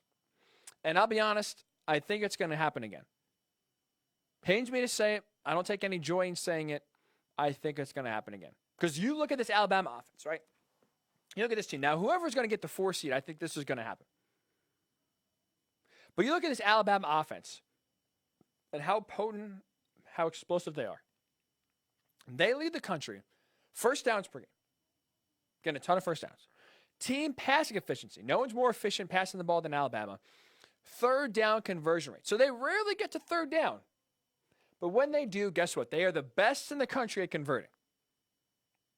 Not to mention 5th in all of the country in passing yards per game, 354. Second in scoring offense. They're averaging 49.7 points per game. With an SEC-only schedule, averaging almost 50 points per game. 5th in total offense, 543 yards per game. Incredible. This offense cannot be stopped. And that is without one of their dynamic receivers in Jalen Waddle, who got hurt early in the year against Tennessee, and they are still putting up these ridiculous numbers. In an SEC-only schedule, they played 11 games. All 11 have been against SEC opponents. No Little Sisters of the Poor, no Citadel, no Florida State, North, South, East, West University, college campus in wherever, Roanoke. I think it's in Florida, wherever. SEC teams they've only played. Do you know what their average margin of victory was in those games? 11 games against SEC opponents. They are winning by an average of 30 points per game. Not scoring 30 points per game, which would be impressive. They are winning by 30 points per game. So yeah, whoever was going to be in that 4 seed, guess what? They were going to have their hands full, to say the least. And so Notre Dame, like I said, it's easy to bag on them for their New Year's Six, their big bowl appearances. Because guess what? They have not gone well. The last 6 New Year's Six, and credit my guy, Nick McCool. Hope you're listening, Nick, because I want to give you the credit here. He tagged me in a tweet from RJ Bell. Now, again, growing up a Notre Dame fan, I knew this, but I didn't, at least have the numbers to back it up. I just had the experience and the pain after all these games are completed. The last 6 times Notre Dame has been in a New Year's Six Bowl, which is, if you're not a college football fan, New Year's Six Bowls are the big-time bowls. If you can't make it to the playoff, if you can't make it to the national championship when it was the BCS, the New Year's Six is always what you strive for. Cotton Bowl, Rose Bowl, Orange Bowl, Fiesta Bowl, Peach Bowl, and I'm missing one, I think. No, that's 6. Okay, that's 6. One of those last 6 times Notre Dame's been to a big bowl game, they are 0-6. And if that's not bad. Their average margin of defeat, is 24 points. So 0-6, and they're really not keeping it close. Now we'll say this for Notre Dame. This is a different Notre Dame team in 2020 than it was in 2005 when they played Ohio State in the Fiesta Bowl. Than it was when they played LSU with Jamarcus Russell in, I believe it was a Sugar Bowl. Than it was when they played Alabama in the 2012 national title. Than it was in 2018 when they played Clemson in the Cotton Bowl. This is by far the best Notre Dame team that Brian Kelly's ever had. The best Notre Dame team, arguably maybe in my lifetime. And that still won't matter because that's how good Alabama is. That's the unfortunate part for them. Alabama is that good offensively, that efficient, that potent, that deadly. that it doesn't matter who the 4 team was. A&M, Cincinnati. You can put any team in the 4 seed where Notre Dame is. This game, we'd be saying the same thing. Now, hopefully, I think Notre Dame's defense is better than A&M's, better than Cincinnati's, could have the best shot at slowing down Alabama a little bit. I think their offense has at least enough potential to maybe score some points, although I can't lie, watching that Clemson ACC title game got me a little concerned that their offense maybe isn't as great as it truly is. But Alabama, their offense their defense isn't as good as Clemson's defense. I don't have Brent Venables calling all these insane defensive coverages that work. So Notre Dame, I'm begging you to keep it close. I don't think they will. The spread is 20. We'll do it at Hickey's pick. I still don't have a pick, to be honest, because 20 points is massive. I think I'm going to lean Alabama. But unfortunately for the Irish, they got the short end of the stick where they are going to play a game that no matter who is in their spot, they're going to get blown out. And we're going to be saying, well, not we. A lot of people are going to be saying, Notre Dame, here we go again. Never put them in the playoff. Bam, every time they get into the big game, they come up short. Notre Dame is still one of the best teams in the country. They've made it to either the playoff or the title game 3 times the last 10 years. Think about that. 2012, 2018, 2020. 3 times the last 10 years. Outside of Clemson, Alabama, Ohio State. Not many teams can say that. Not many teams can say that. So let's also put some respect on Notre Dame's name. Because they are good. They deserve to be there. Unfortunate for them, the gap between Alabama and probably Clemson and everybody else is pretty large. They drew the short of the stick in playing Alabama. I think it's going to get ugly. But with that said, Notre Dame, let's also relax on trying to bag on them and, say they don't belong, say they stink, all this rhetoric that's going to come up, when they do play tomorrow. On the other side, I teased it earlier. Clemson, Ohio State. 2 versus 3. By far one of the juiciest matchups in the playoff we've ever really had. Because that's also a thing with the college football playoff. There haven't been many good games. As a massive college football fan, there really haven't been many games worth a lot of storylines, with a lot of intrigue, with some pure hate. A lot of trash talk. Remember, these 2 teams played last year. Ohio State, because of some controversial flags, weren't happy with the way the game ended last year. Clemson adding more fuel to the fire because Dabo Swinney basically saying Ohio State doesn't belong. Let me play this cut, actually. This is Dabo Swinney earlier this week. Basically saying that he ranked Ohio State 11th in his poll. He doesn't even think they belong in the playoff, and here's why. There's no question Ohio State is good enough to beat us. They're good enough to beat anybody of these 4. They're good enough to be the national champion. That's not a question at all. I didn't rank anybody who didn't play 9 games or more in the top 10. Nobody. So he had Ohio State ranked 11th in his coaches poll because they didn't play enough games. And he's made comments about how prepping for Ohio State is easy because they've only played 6 games. That's going to be a quick study. So Dabo Swinney pouring gasoline on this fire already and really adding some intrigue and some real interest to this game for sure, and I like it. So with that said, there are 2 things I look at why I believe Ohio State can actually pull the upset and beat Clemson. Reason number 1. This is me personally. I am a huge believer, bulletin board material, extra motivation. Now, I know you're going to say, Ohio State is obviously, they're going to be motivated to play in this game. Why would they going to care about what Dabo Swinney says? They're obviously going to be fired to play in the playoff. You're right. Ohio State's not going to go into this playoff saying, you know what, maybe we'll win. And you hear Dabo Swinney say, they're ranked 11th. They don't, play more games. It's not fair that they're in, and teams like A&M and Cincinnati aren't in here because they played more games. You're getting punished for playing more games, blah, blah, blah, blah, blah. And then all of a sudden, Ohio State's like, oh, wow, let's get fighting. Let's actually try to win this game. No, obviously they were motivated coming in. They had a chip on their shoulder, and they remember last year. But every little bit helps, to be honest. Personally. Every little bit helps. Because obviously, going back to last year, like I said, controversial loss with some bad penalties, a brutal INT by Justin Fields and a miscommunication to end the game. That you couple that with the fact that Ohio State basically forced the Big Ten to come back, in part because they wanted this rematch. They wanted a chance to get back on the stage. They wanted a chance to play Clemson again and beat them. So you remember the sting from last year. You forced essentially the Big Ten to come back this year in order to get to this point. Now you have Dabo Swinney disrespecting you even more, saying you don't play enough games, you don't deserve to be here, It's not fair that, teams that play more games got punished. I truly believe that those extra digs will help and give the Buckeyes a little extra motivation. I do think that, in the end, will be the difference.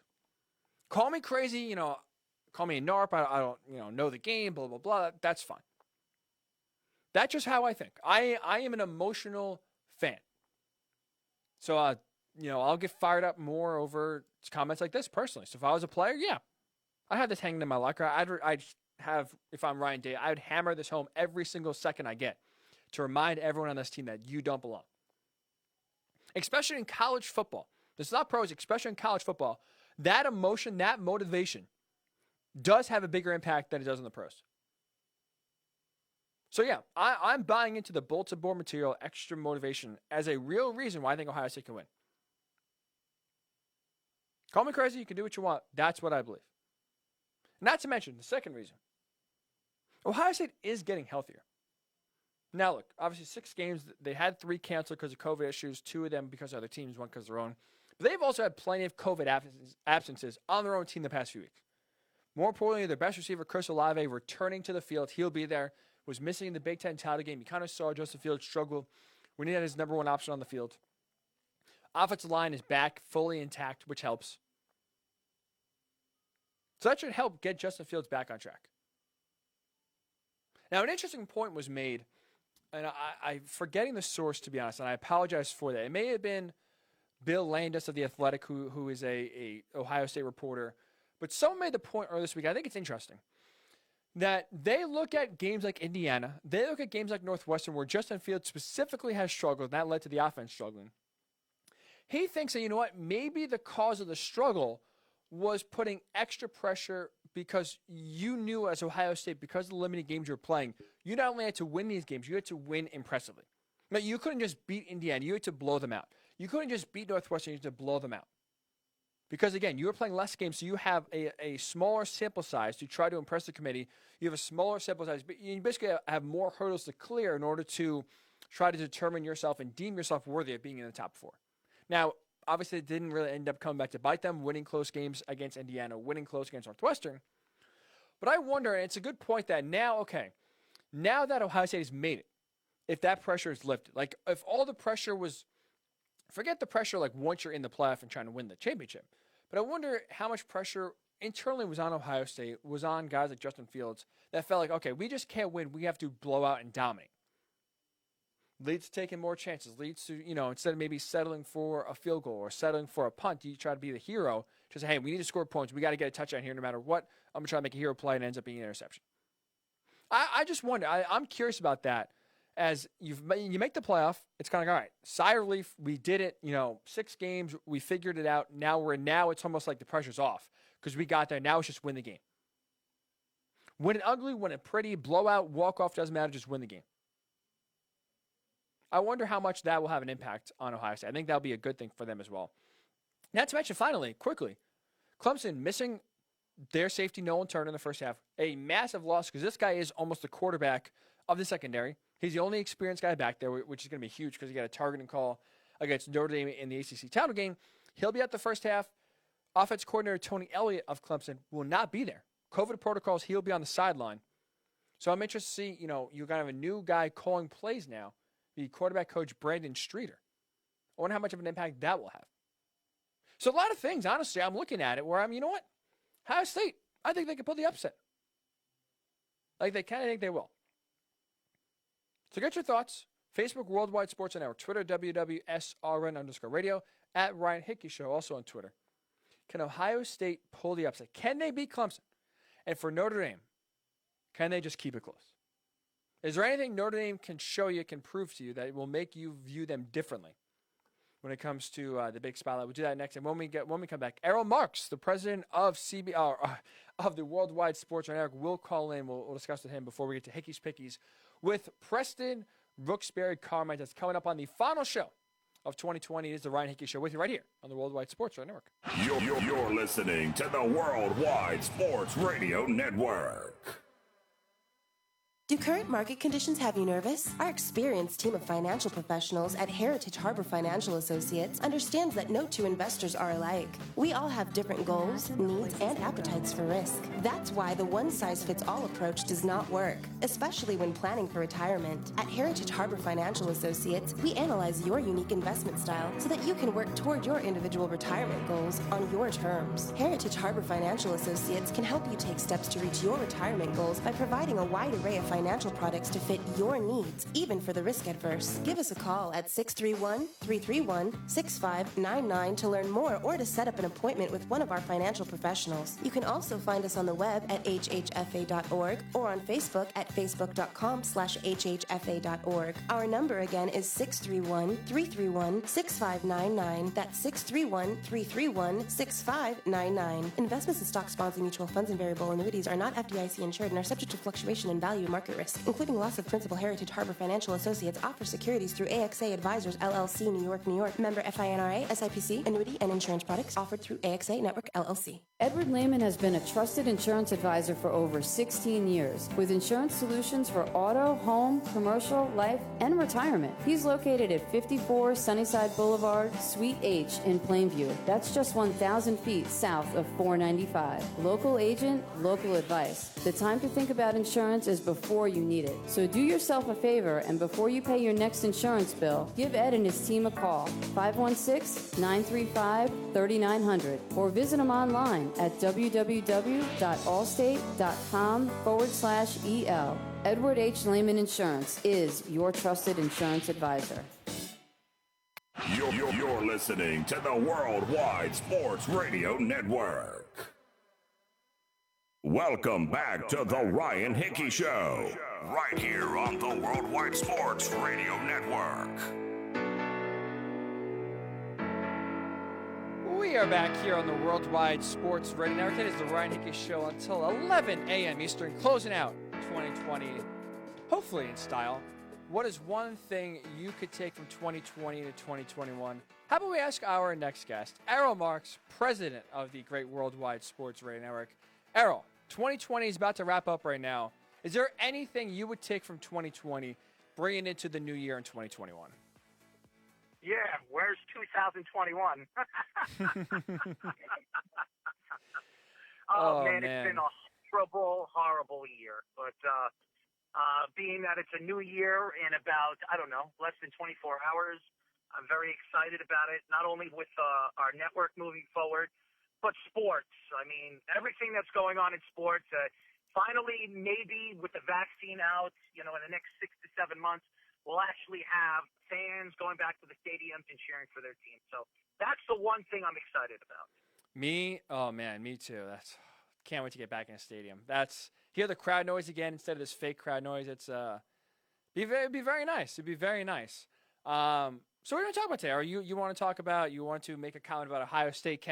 In your mind, can they beat Clemson, or is this going to be a Clemson-Alabama national title? When you look at Ohio State and Justin Fields, and he's always going to be connected to Trevor Lawrence. Right. And you hear all these stories about Trevor Lawrence, that he's a generational type of talent. Everybody forgets that Justin Fields was the number one recruit of that year, and Trevor Lawrence was the number two. Now all of a sudden, the line switch. Trevor Lawrence is the number one guy, and Justin Fields could be the number two or number three guy with everything that you hear about Zach Wilson. But, I mean, going into this game, you would like to see an upset. You would like to see Justin Fields beat Clemson, go to the national title game, knock off Alabama, and ride off into the sunset. And maybe Justin Fields will get his respect, which I believe he doesn't get enough of. But, again, this is Ohio State. Ohio State, for some reason, over the years, can't get over the hump. There's no more Urban Meyer. There's no more defensive prowess that we talk about year in and year out when they're one of the top 5 defensive teams in the country. And a lot of people would say, well, they kind of are one of the top 5 defensive teams in the country. But the way they play, especially against Northwestern, and really what we've seen over the last couple of games for Ohio State, I don't know if I trust Ohio State in a big game to knock off a powerhouse like Clemson, I believe the number one team in the country, the most talented team in the country, with arguably the best quarterback in the country. So I'm going to predict that it's going to be a close game. It's going to be a fun game to watch. But for some reason, I can't put my bet on Ohio State. I would love, Brian, to see Justin Fields knock off Trevor Lawrence and go to a national title game and knock off the great and powerful Nick Saban, Alabama Slammer Crimson Tide. But I don't know if that's going to happen. Yeah, I know. As you know, I'm a big Fields guy personally. I'm going to roll with him. I think he can get it done. But yeah, it's, I'm feeling good. I think he can do it. I think there's enough there. I think that when, I'll ask you, because this is me personally. I am an emotional person where I will buy into bulletin board material. I will buy into extra motivation that maybe helps a team in the end. I understand Ohio State's going to be fired up, right? They remember last year how they lost to Clemson. They are ready for this game. They're in the college football playoff. They have a chance to win a national title. You're not going to be going to that game kind of unmotivated or just kind of loafing. But hearing Dabo Swinney talk about the way he has with Ohio State, they don't deserve. I'm ranking them number 11. They're going to be a quick study. They only played 6 games. Not fair that they're in, and these other teams who played a lot of these games are out. Do you buy into an extra, bulletin board material, I guess? Are you a believer of that at all or no? I am a believer, and I do believe that Justin Fields, hearing all the naysayers say that he's not even the second best quarterback going into this draft class, and hearing that Trevor Lawrence is by far the better talent than Justin Fields. When you look at numbers would show you that Justin Fields isn't far off from what Trevor Lawrence is. The problem here is what we've seen. Trevor Lawrence has won a national title his freshman year, and this guy's been in the national title game every single year, every single college year that he's been in Clemson. I want to see Justin Fields knock off Trevor Lawrence. I would love to see him knock off Alabama, because then you're going to have that if factor. Will Jacksonville draft Trevor Lawrence at number 1?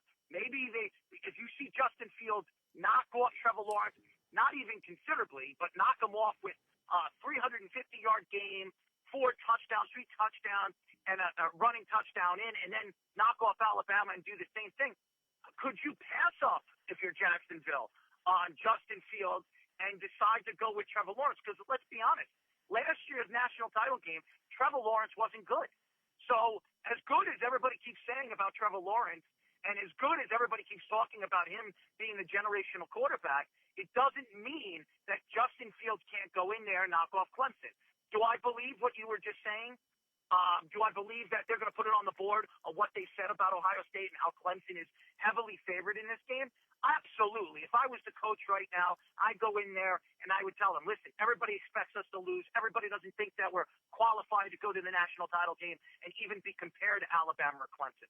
So, yes, I do believe that the coaches will go in there with Ohio State either today or even tomorrow afternoon and say, we can beat this team. We got to put it in our minds that we can go out there and play this team and compete with this team. So, yeah, I do believe that you can say that that's what the coaches are going to do. Okay, I'm glad I'm not crazy. I wasn't sure if I was the only one in that boat where, again, a lot of people can say, oh, of course they're motivated, of course they're fired up, big game. That's not going to help. But, maybe, again, I am an emotional guy, like I said. I'm glad you're on the same page with that. All right, Errol, you are also a big-time Jets fan. Obviously, a guy you were just mentioning, Trevor Lawrence, looks like you lost out on that. I mean, I hear you're saying, barring a miracle, even that, I think Trevor Lawrence, it's basically as big of a guarantee you can have going number 1 to the Jaguars. What are your thoughts? Are you pissed about the win? Or now 2 wins in a row. What are your thoughts about the Jets going forward here? I'm not pissed. As a Jet fan, I don't want my team to go down as one of the worst teams in NFL history. Okay? Am I happy that the Jets aren't getting Trevor Lawrence? No, I'm not happy. But there is another generational type of talent that the Jets could draft at number 2, and that's Penei Sewell. I think he to me is by far and along the best tackle we've seen come out of the draft in about 5 years. He would have been the top tackle drafted in last year's stock draft class of offensive linemen. I think that if you look at the Jets, and everything is built around the trenches. In the NFL, it's all about how strong your offensive line is and how strong your defensive line is. Because when you get into the playoffs, it doesn't matter how good your quarterback is, a.k.a. Peyton Manning. We've seen it over the years with all different types of quarterbacks, top-end quarterbacks, Aaron Rodgers, that can't get it done because their offensive line can't hold up or their defense can't get to the quarterback. So what the Jets need to do, if they can't get Trevor Lawrence, which it doesn't look like they are going to, a lot of people keep saying that you trade down and get as much stock as you can. Well, the Jets have nine picks in the first 3 rounds in the next 2 years, which is more than any team in the NFL, which means they can rebuild this team from top to bottom in the next 2 years. And they're second amongst the league's salary cap when they have about between $98 and $90 million to spend in the offseason, right behind Jacksonville, where they can rebuild whatever position they need to obtain to make better. So I look at the Jets right now. The Jets are set up very, very well. Here's the problem. What is Joe Douglas going to do after they fire Adam Gase after Sunday? Because it's come out, even though Adam Gase doesn't believe it's true. I don't know what he sees. He's blind. Maybe his cuckoo eyes are working in a different level. I have no idea. But he is going to get fired after Sunday's game, win or lose. What my problem is Joe Douglas finally, is a GM, finally going to take over the reins, not let the Johnson family get involved, and pick the right coach for this job to rebuild whatever they've ruined from this quarterback in Sam Darnold. Because I do believe that Sam Darnold is a franchise quarterback. He has the talent. He has the mobility to be a talented quarterback in this league. I even believe with the talent that we've seen in Josh Allen, he's just as good or even better than Josh Allen. It doesn't show with numbers. It doesn't show on the field yet, but that has a lot to do with coaching and the players that they put around the kid. I think the kid has been thrown under the bus numerous amount of times in the last 2 seasons, and the kid can't stay healthy. You know why? Because he can't stay on his 2 feet. Can't block for him. Can't block for him. Yep. I couldn't agree more. Errol, as a Colts fan, I want Darnold bad. I do. I'm with you. I think he has a lot of talent, and I think he's gotten screwed. He's gotten the short end of the stick a lot, and it's incompetence starting, at the top. As you know, I won't rehash it all. He's been he hasn't really got a fair shake, to say the least. Quickly, we do have to run. Great news. I said we're going to the new year, right? 2021. Hopefully, a better year for everybody around, including the Worldwide Sports Radio Network. Errol, what can listeners, fans of the network, expect from this great station going forward into the new year? Well, one thing is Ryan Hickey. I mean, the Ryan Hickey Show being the lead morning show with our network has been spectacular. What you're doing for our network and really being the lead guy in the morning and us really pushing forward. We're going to have new shows added to the network in the next 3 months. We have a team of we've been connected with Belly Up Sports. We're together with Belly Up Sports now, and we've combined forces.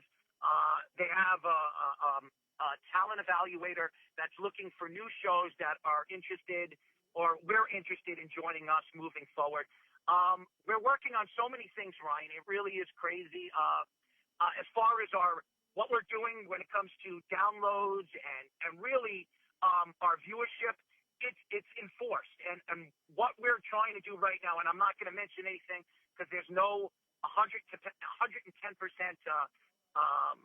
information yet that it's going to happen.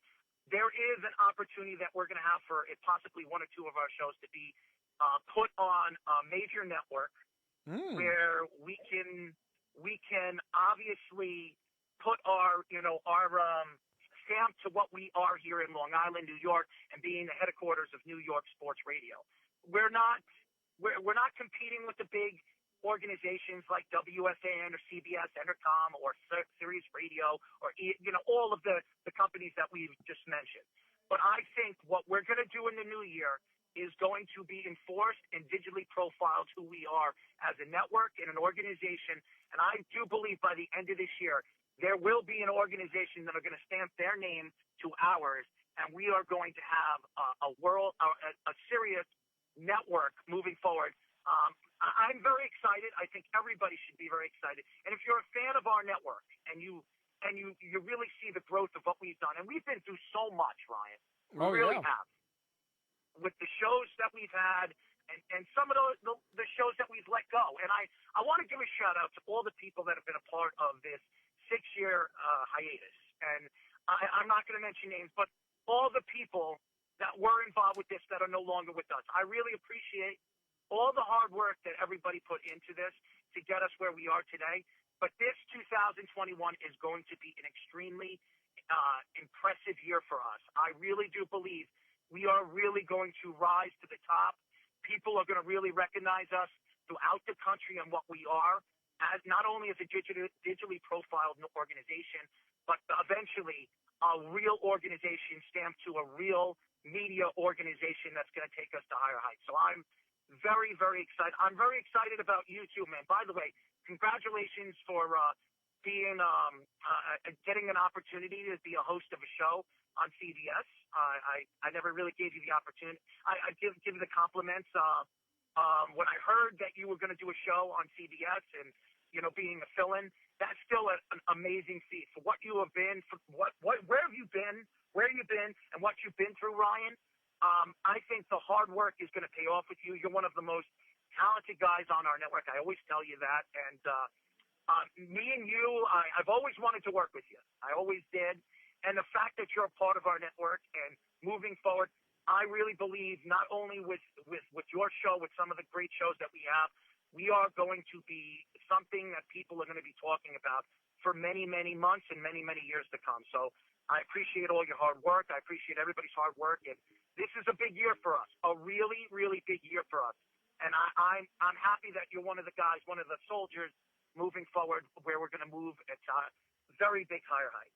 Well, thank you, Errol. Thank you, Errol. And listeners, I hope you're listening close. Big year for the Worldwide Sports Network 2021. So easy enough to follow along.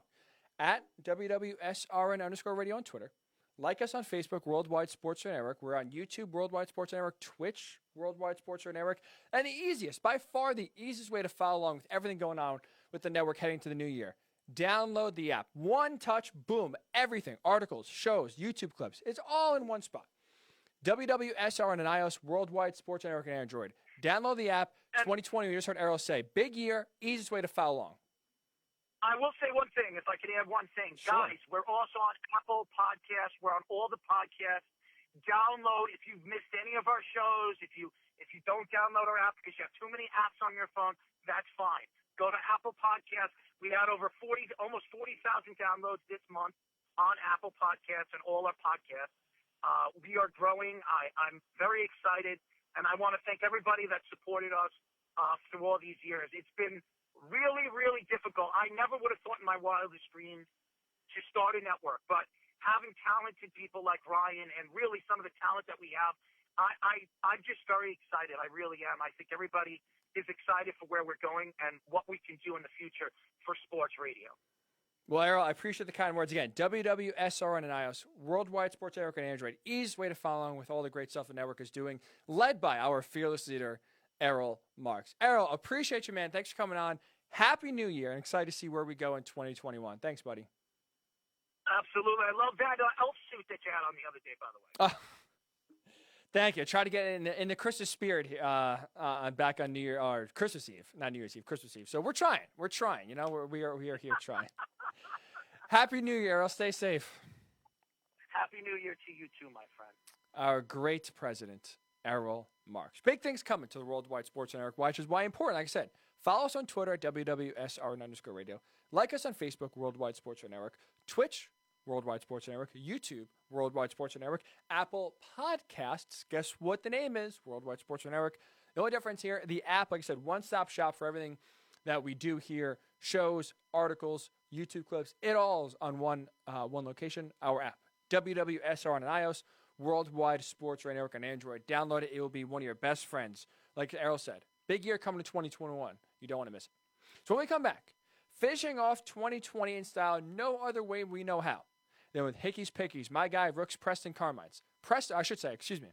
Full name, Preston Rooksbury Carmines will join us next, right here on the Worldwide Sports Radio Network.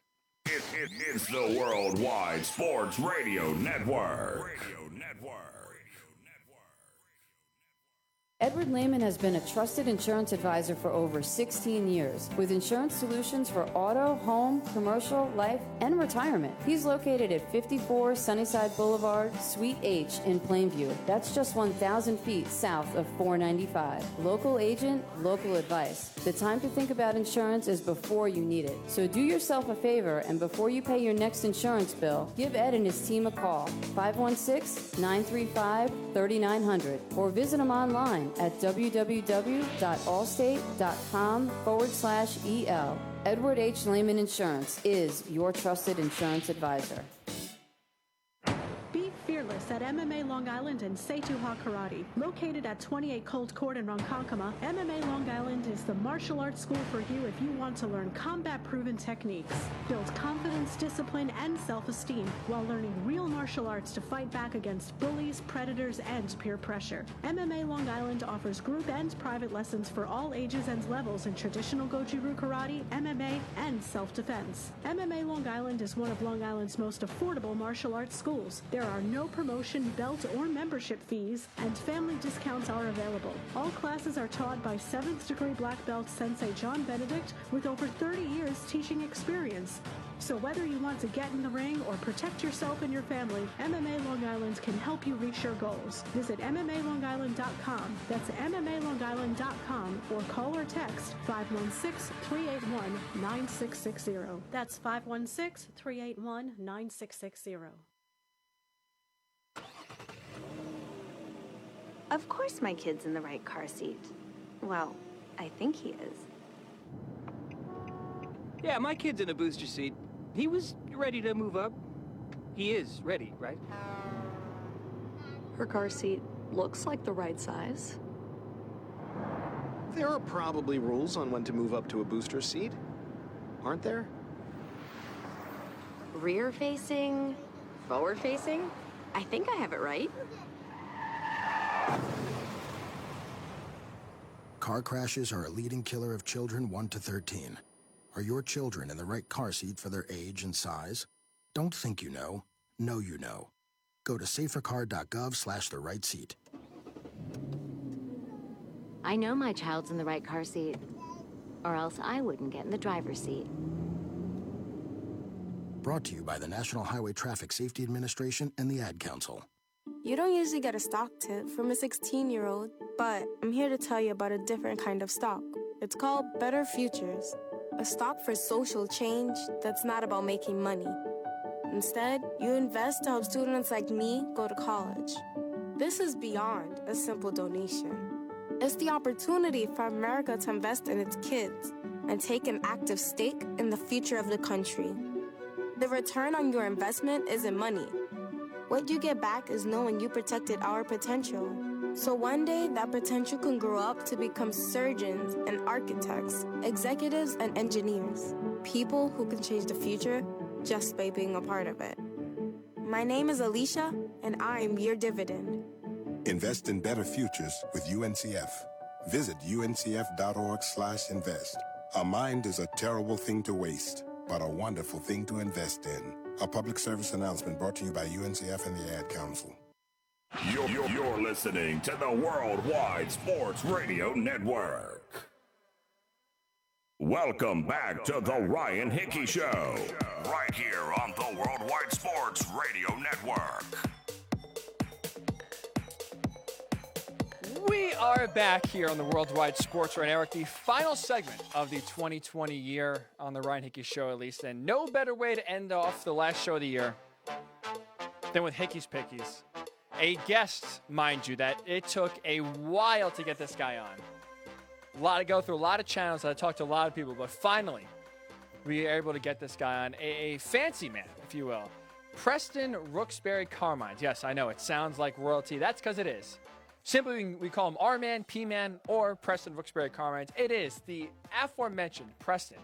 P-Man, thanks for coming on, man. Thank you for finally agreeing, relenting. It took a lot of begging, but thank you for coming on finally.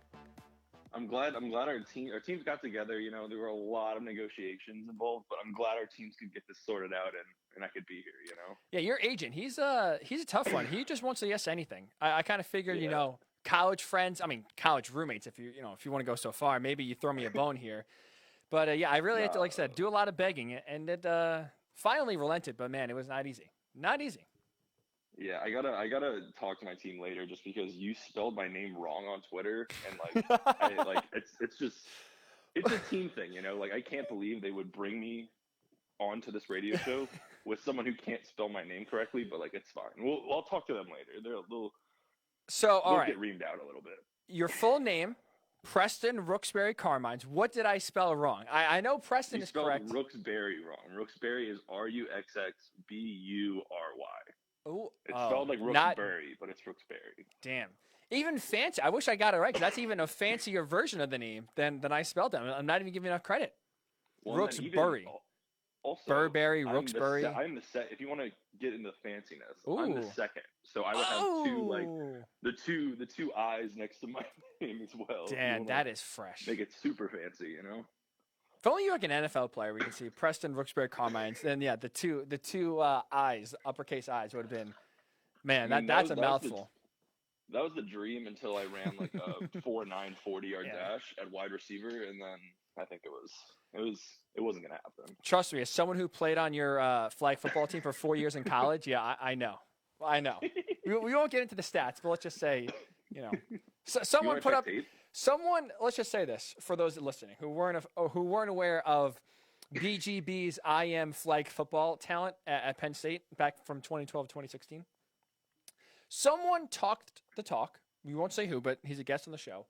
Other people just walk the walk. They just put the numbers up. They just scored touchdowns left and right. They just were the reason why the team won every week. But you know, they did about it in a quiet way. So again, I'll let you decipher who did the talking and who did the walking. But let's just say someone had touchdowns and someone, like you said, just, you know, wants to talk a lot for a living. I want this on record, on the air. Hickey didn't catch his first pass until our third year of playing. Yeah, do you know, first of all, it was his second year. Second of all, it was because you sabotaged me. We barely even knew each other. Freshman year, we're running some route, just, you know, doing some nerdy freshman things, throwing the football around. And this guy goes, "Oh yeah," to our quarterback. "This guy stinks. Don't throw in the ball." And you know, Rooks is running, like he said, 5-minute 40-yard dashes over here. We're moving the ball. We probably had the slowest offense freshman year by far, because all we're doing is 5-yard curls. And there's Rooks. And he catches the ball. Can't run away from anyone. What are we gonna do then? Did I catch it? Did I catch it though? I didn't drop anything. You just didn't throw me the ball because our quarterback's like, "Oh wow, I guess Rooks is right. This guy stinks." But like, and then what happened? Me being slow. But here we go. Got a lot of catches. I was a stat sheet stuffer. I mean, when everyone's playing 15 yards off the ball, you know, because it's flag football. Yeah, no wonder why you were like the Hunter Renfrow, if you will. Just you're there, you're catching the 5-yard under routes. You know, you're not going far. Personally, I prefer Adam Humphries, but it's fine. It's cool. It's fine. Well, again, once I got the ball sophomore year, let's just say there's a reason why we made the playoffs. We missed the playoffs freshman year. There's a reason why we made the playoffs after that. Again, I'll let the audience connect the dots. Man, if we can go back to IM football, that was a blast. That was a lot of fun. No, it was great. And then see, this is the part that I don't like. Before we get into the picks here, all my friends are side with you. So Pooley, of course, writes in. He's listening on Facebook. Rooks greater than Stonehands Hickey. I mean, like it's unbelievable how history is getting rewritten as we speak here. Again, it's a real shame that IM did not keep stats, because honestly, I probably would have had a plaque. Like, just call for what it is. Touchdowns, yards per reception. It was all there. Least amount of drops, shorthandedness. Take your stats and double them, and that's what I put up in IM football. Oh my goodness. Okay.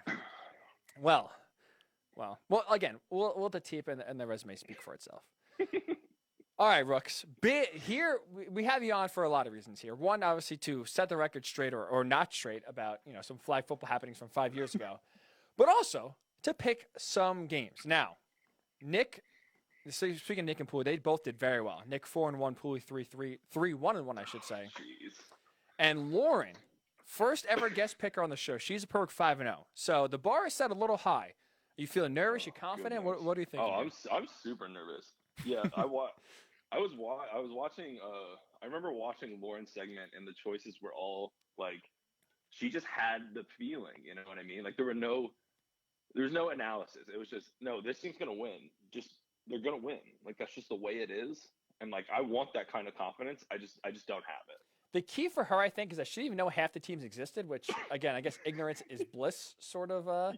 sort of thing. So, I mean, it worked for her. It definitely worked for her. I'm just trying to pull up Ted's here. Oh, here we go. Let's see. How did Teddy do?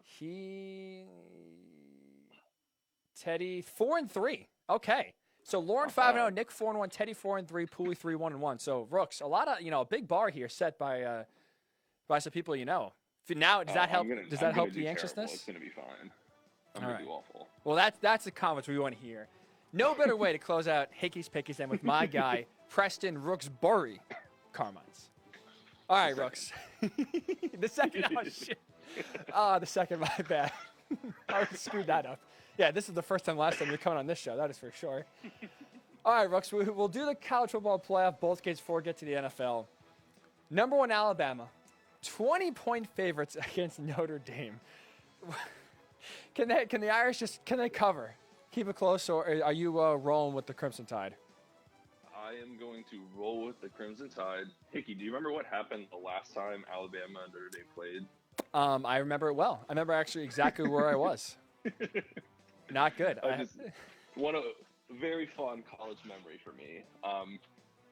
I'm taking Alabama. It's just hard to pick against them. There's like the year where I don't think their defense stacks up as like it used to. Their offense has been just insane. Like Devontae Smith and Mac Jones' connection paired up with Najee Harris is just I don't know how to game plan against that, to be honest. I'm going Alabama, and then also Notre Dame. Like I think they're pretenders. I know that's gonna cut deep for you, Hickey. I'm sorry, but I just think they're pretenders, and they barely beat. They take Clemson to overtime without Trevor Lawrence. They're all excited. Trevor Lawrence comes back, 34-10. And it's not even close. Like, come on, man. I think while the spread is very, very large, like 20 points in the college football playoff, I know, kind of insane. But I think Alabama's covering. I hate to say it, Rooks. I'm with you. I do agree. There's no stopping the offense. That's for sure. Right? Maybe you get 1 or 2 punts, but the way that I think this is by far the best Notre Dame team that they've had. Like maybe in our lifetime. Like you're right, 2012. That was just man amongst boys. 20 you can go to basically any year. Notre Dame's been in a big bowl game, embarrassed. The thing that gets me really concerned. I was looking this up earlier. So Alabama, you're right. They play in only SEC schedule. They play 11 SEC games. Do you want to take a guess what their average margin of victory was in those games? How many points they won by an average? Take a guess. It was a lot. It was a lot. 20, 24. 30. Plus. 30. Jeez. So, yeah, when I look at Notre Dame, how they played this year, like I said, just the ACC title game wiped any confidence. I thought that was going to be a close game. I was going to say 35-31 Clemson. I wanted to give Notre Dame respect. I like not liking Notre Dame. My dad's a Notre Dame fan. You're a Notre Dame fan. I like not liking Notre Dame. But this year I was actually giving them respect, and then I thought them beating Clemson the first time would give them the confidence going into the second game, but that was not the case in the slightest. No, it was not. So I'm with you. Unfortunately, I hate to say it, history is not on their side. The latest game, maybe you shouldn't take everything with the latest game, but I'm with you. Just to get owned like they did, I can't sit here and pick Notre Dame. So I hope they keep it close. I'm rooting for them to win, but I'll lay the 20 with Alabama. I think they do cover. So great minds think alike, I guess. Both of us on the Crimson Tide. You know what that means. Here comes a Notre Dame cover. So since your boy, Rooks, you did not. I'll say this. So you have 4 picks, just so you know. I went 0-5 last week. I got everything wrong, including the special. My first offer. I'm kind of scared for when me and you are picking the same because I don't think it's going to work out in my favor. But I'll take it. You can change it. I'll let you change it if you want. I just want you to know that I've had basically the last half of the year has been awful. I've had losing weeks and capped it off an offer. After Notre Dame just getting dominated by Clemson, I think Alabama's going to be worse. All right, so we both are in agreement, not probably historically the best on your side, but we both are in agreement.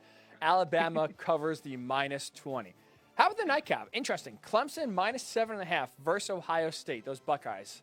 What are you thinking here, P-Man?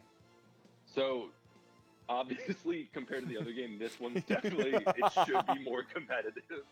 I think it's interesting because while Clemson's in the ACC and they have like more games on their schedule, I think Ohio State has had like a few tougher matchups. I mean, Indiana's a really gritty team. Don't tell Dabo Swinney that.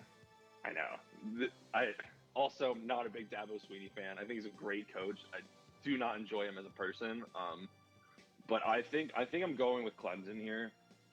It's just it's very hard to pick against Trevor Lawrence. Like Trevor Lawrence has been so battle tested at this point, and like he's been on this stage for so long. Like it's so hard to pick against him. And then a lot of people don't talk about like Clemson's defense too, but Clemson's defense is not a bad defense in any sense. They are top 10 in yards per game. Like they are legit. And I just think, and while I've watched Ohio State for many years now, being a Penn Stater, and I think this is the first year they look somewhat vulnerable. They lost tons of people, and it's hard to replace every single year. And I think this is the first year that they look like there's some holes on the field. But all right. Yeah, I'm gonna take Clemson in this one. So I'm with you on especially the Dabo stuff. I'm not a big fan of him at all. And he really is. Great coach. This guy just stinks. He is, as Nick and Flea would say, he's a G'd. I'm just not a. He's such a G. But with that said, I'm still going to take Ohio State. This is honestly, I'm an emotional guy, Rooks. I will take and I will buy into the bulletin board material.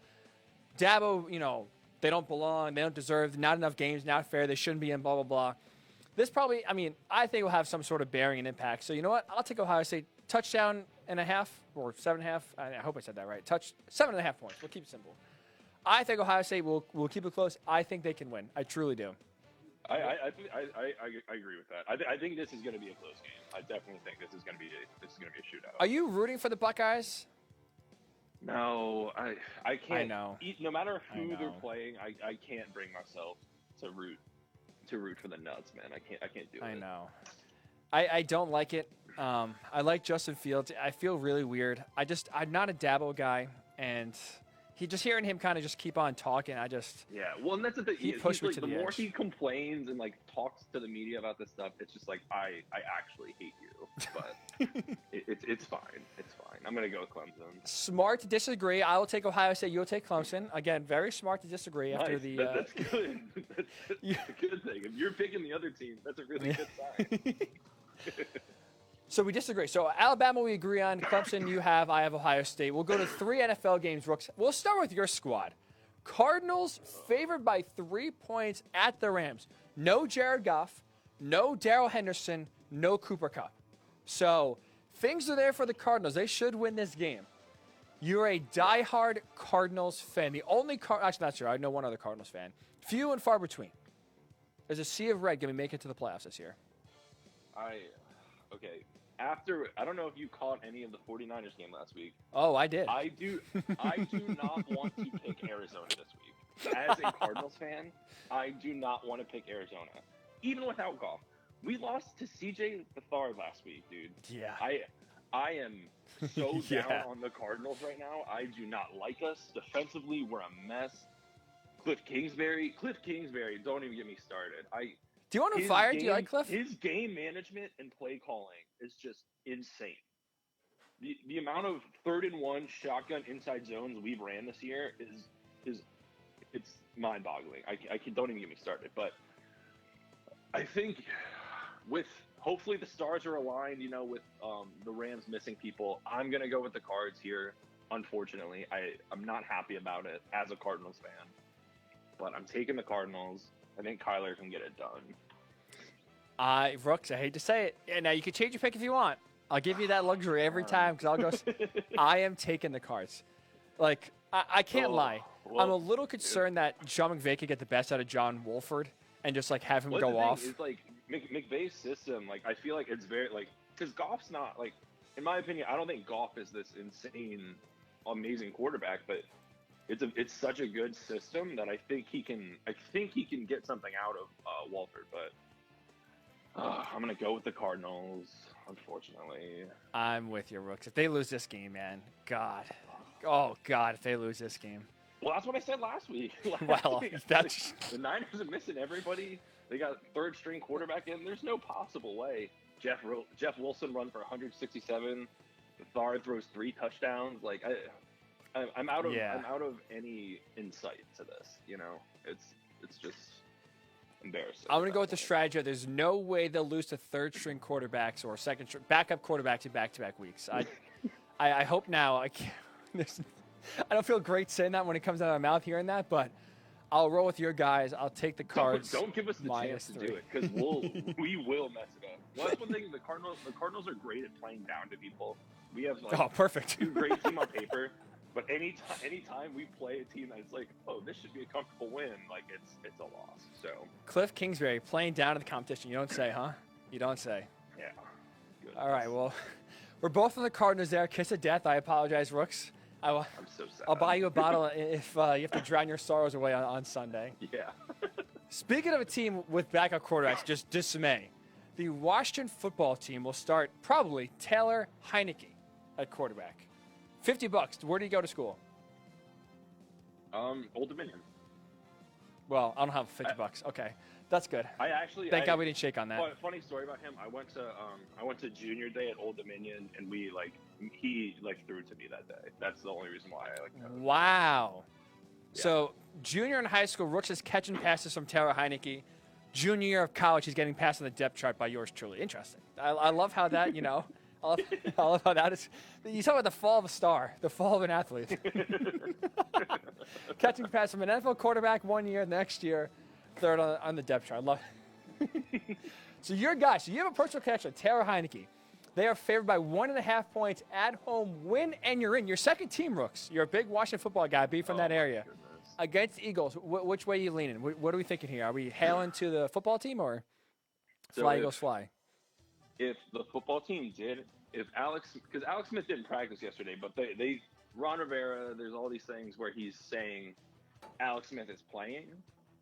If confidently they were saying Alex Smith was going to play, I would probably pick the football team just because he's great in stability in that offense, and then their defense has just been their front four are just insane. But I think I'm going to go with the Eagles here. One, because I don't think I'll ever live down from you and Teddy if I pick the football team. I think you guys will bring this up. That's your team. Let's just not pretend here, right? You are from the D.C. area. You are a Washington football team guy. You HTTR or HTTFT. I don't think I'll ever hear the end of it if I pick the football team. I mean, you did sit next to Dan Snyder a few times. Is that wrong? Yeah, Am I wrong here? I did. Me and Dan Snyder used to be boys. So don't know about his emphasis on used to be. I wasn't. Brooks is already claiming part of that. Yeah. I just want to put that on record. Brooks is a good guy. I'm gonna pick. I'm picking the Eagles here. Again, Jalen Hurts' first weekend when he played the Cardinals, he looked insane. Like he looked so comfortable. Last week he had some growing pains. I mean, down the stretch made some bad decisions against a very, very weak Cowboys defense. But if Heineke plays, I don't see the football team taking that game. It's very hard to choose that, and I'm gonna go with the Eagles. I agree.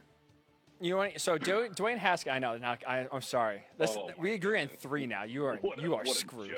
You are screwed. I'm in a bad spot here. Dwayne Haskins, 73 quarterback rating this year. Alex Smith, 79. Even if Alex Smith plays, he's not been great. I'm with you. I don't think he's been great, but he's just a game manager. He's not gonna lose you the game, and I think if that team leans on the defense and that front four, I think it gives them a shot, especially against the shaky Eagles. But it's a toss-up in my opinion, and I think the Eagles are gonna spoil. I think so too. Since you're a DC local, do they call it? So how did they say the football team? Is that the nickname? What do they say? We just call it the football team. Yeah. I like that. I kind of like that. As a football team fan, we call them the football team. No. I like football club. I thought that would have been a little cooler. Did people have gripes about that? Then it starts getting into soccer and stuff, and it's too much football. You're not a soccer team. Okay. Yeah, it's not. I don't think it's a good choice. The football team. All right. We are both against the football team, both on the Eagles there, man. Me and Rooks, both on Alabama, both on the Cards, both on the Eagles. Woo. You are in big trouble, my friend. I'm so sad. One last chance to disagree. Another win and you're in sort of game here for the Dolphins. Miami going into Buffalo. Tua's going to start. They're getting 2.5 points against the Bills. P-Man, which way are you thinking here? I'm picking the favorite team again, and I don't like it because I think you're going to do it as well. I'm picking the Bills here. Josh Allen and Stephon Diggs' connection right now is insane, and Diggs is playing some of the best football he's ever played. They said they're not going to sit anybody, and they're playing for seeding, and they're playing for that second spot. So I think they're going to come out fired up and ready for the playoffs. I think the Bills are taking this game. Great news, P-Man. I am taking the Dolphins. Now here's perfect. Oh, thank goodness. So two games we disagree on. You have a chance here. You just said they're not going to sit anyone. Here's my concern. Halftime, they say, you know what? Maybe we'll sit guys down. Like that. Like I'm going to take the Dolphins to the 2.5 points because I don't believe that they will play their starters the entire game. And if they put Matt Barkley in the third quarter, the fourth quarter, I'm a little nervous. The Dolphins defense does cause a lot of turnovers. I think it's going to be a close game, especially with them fighting for their playoff lives and the Bills. Not that they're not playing for anything. They still need to get the 2 seed, but I think that, especially with Mason Rudolph playing for the Steelers, like if they lose that game, again, the Bills basically walk in as a 2. I just don't believe and trust the Bills starters will play the whole game. I think it'll be a close one. I'll take the Dolphins. They need it more. They're more desperate team. 2.5 points, I will take it. Although this is probably the one I feel least confident, to be honest. Like I'm not feeling great. This could go either way, but I'll take the Dolphins and the points. If the Dolphins were playing Fitz Magic, I'd pick Fitz. I would pick the Dolphins 10 times out of 10. That guy's a stud. No belief that guy in is Tua. A stud. I think Tua is gonna work out. Fitz Magic is hot right now, man. He's got the hot hand. If they were playing him, I would absolutely pick the Dolphins. But well, good news for you, they're not. So that way we disagree. I'm going with the Bills. Glad you're picking the Dolphins. Feels good. All right, yeah, that is. Anytime we disagree, I am happy for you, Brooks. I really am. I don't want you to get dragged down in my misery. All right, finally, this is where moves get made. Upset specials, you get 2 points for an outright win, 1 point if your team covers. You can really skyrocket the leaderboard here, Brooks. What is your upset special for Week 17? My upset special, I am picking the Atlanta Falcons over the Tampa Bay Buccaneers. Ooh. The thing is, the Falcons have shown that they can win a half. You know, they've shown time and time again that they can be up 30 points in the first half. Now it's just a matter of holding on, and it's getting to the point. They've done it so many times now where it's just they can't keep doing this, right? You know what I mean? Like it's getting eventually to the point now where it's like eventually they're gonna stop this from happening. I think this is the week they find, like Matt Ryan will have this. He'll have 1 week every 4 weeks where he throws 4 or 5 touchdowns and looks insane. I'm gonna go with the Falcons on this one. I like that. And plus, too, the good news, silver lining for all those blown games, you got to have a big lead. You got to be in the game to blow the lead. So you're getting a big spread. That means it's going to be a close game for the Falcons. Exactly. I am going with the Falcons here. Rook's playing chess and everyone else is playing checkers. My upset special, I picked this last night. I felt confident, and I don't like it now. I'm going to take, it's too late to change it. I'll take the Steelers plus 10 against the Browns. Now, when I picked this game, it was just going to be Mason Rudolph sitting. Everyone else is going to play, and you know what? Maybe the Steelers, the rest of their team is good enough to keep it close. But now, TJ Watt, not going to play. Cam Hayward, not going to play. One or two other guys I forget. Good. It's not looking good. No, it is not. Anyone now. Also, Mike Tomlin's emptying the bench. The other day he said, "Oh, we're not going. It's not a preseason game. We're going to play everybody except really Ben." And now all of a sudden the bench is starting to get emptied. So 10 points. So I'm like, wow, that's a pretty big line for a team that's basically going to play everyone except Ben. And now all of a sudden, now you see why that line, and now why Vegas knows. But I've made the bet. I'll try to line it. Steelers plus 10. Maybe we'll get a close game. Maybe Mason Rudolph pissed off at how the last time he was in Cleveland went. Maybe harnesses some motivation here and just takes it to Myles Garrett. Throws 3 touchdown passes. Mason Rudolph stinks. He is bad. That isn't he? guy stinks. And Mason, if you're listening, I apologize. I don't think you're a bad person. I don't think you're very good at football. Bad guy. Rook's calling out guys. Don't call out my quarterback. I need him to play well. You got bulletin board material. It's going to work for Ohio State. It's going to work for Mason Rudolph, right? Listen to that, Mason. This guy says you are a bad quarterback. Go prove Preston Rooksbury Carmine's second wrong. Go ball out in Cleveland. Mason Rudolph has his Beats headphones on walking to the stadium, just listening to that soundbite over and over and over again. Has a picture of your face in his locker, just ready to go. Oh, man. Thank you for the bulletin board material, because that is going to get my upset special to not only cover, but to win. So to recap, we are both on Alabama minus 20. You're on Clemson minus 7.5. I will take Ohio State. We're both on the Cardinals minus 3. Both on the Eagles plus 1.5. You're on the Bills. I'm on the Dolphins plus 2.5. Upset special, Falcons for Preston. I will take the Steelers at plus 10. P-Man, last show of 2020, last segment of 2020, by far, as sitting here looking at the clock at 11:12, by far the longest Hickey's Pickies in history. So no better way to close out the 2020 year than with you. Thanks for coming on, man. I'm glad our people finally got to make this happen. Yeah, man. Thank you so much for having me. This has been great. P-Man, you've been great. Best of luck to your Cards this weekend. You need help. My Colts need help. Fingers crossed we'll both be in the postseason. P-Man, have a great 2021. Thanks, man. Appreciate it. Thank you for having me. The great Preston Rooksbury Carmines the second. Rooksbury, Ruxxbury. Don't mess that up like yours truly just did. So that is going to do it for this edition of the Ryan Hickey Show. That's going to do it for this 2020 Ryan Hickey Show. It's been a lot of fun. It's been a great year. I'm glad we got to introduce the Ryan Hickey Show and kind of bring it back to the airwaves this year. It's been a lot of fun. Hopefully you've enjoyed the show. We'll keep it going in 2021. Hopefully make it even better than 2020. So enjoy the new year. Stay safe. Stay sane. And fingers crossed 2021 will be better for all of us. We'll talk to you in the new year on Monday, of course, right here on the Worldwide Sports Radio Network. It's the Worldwide Sports Radio Network.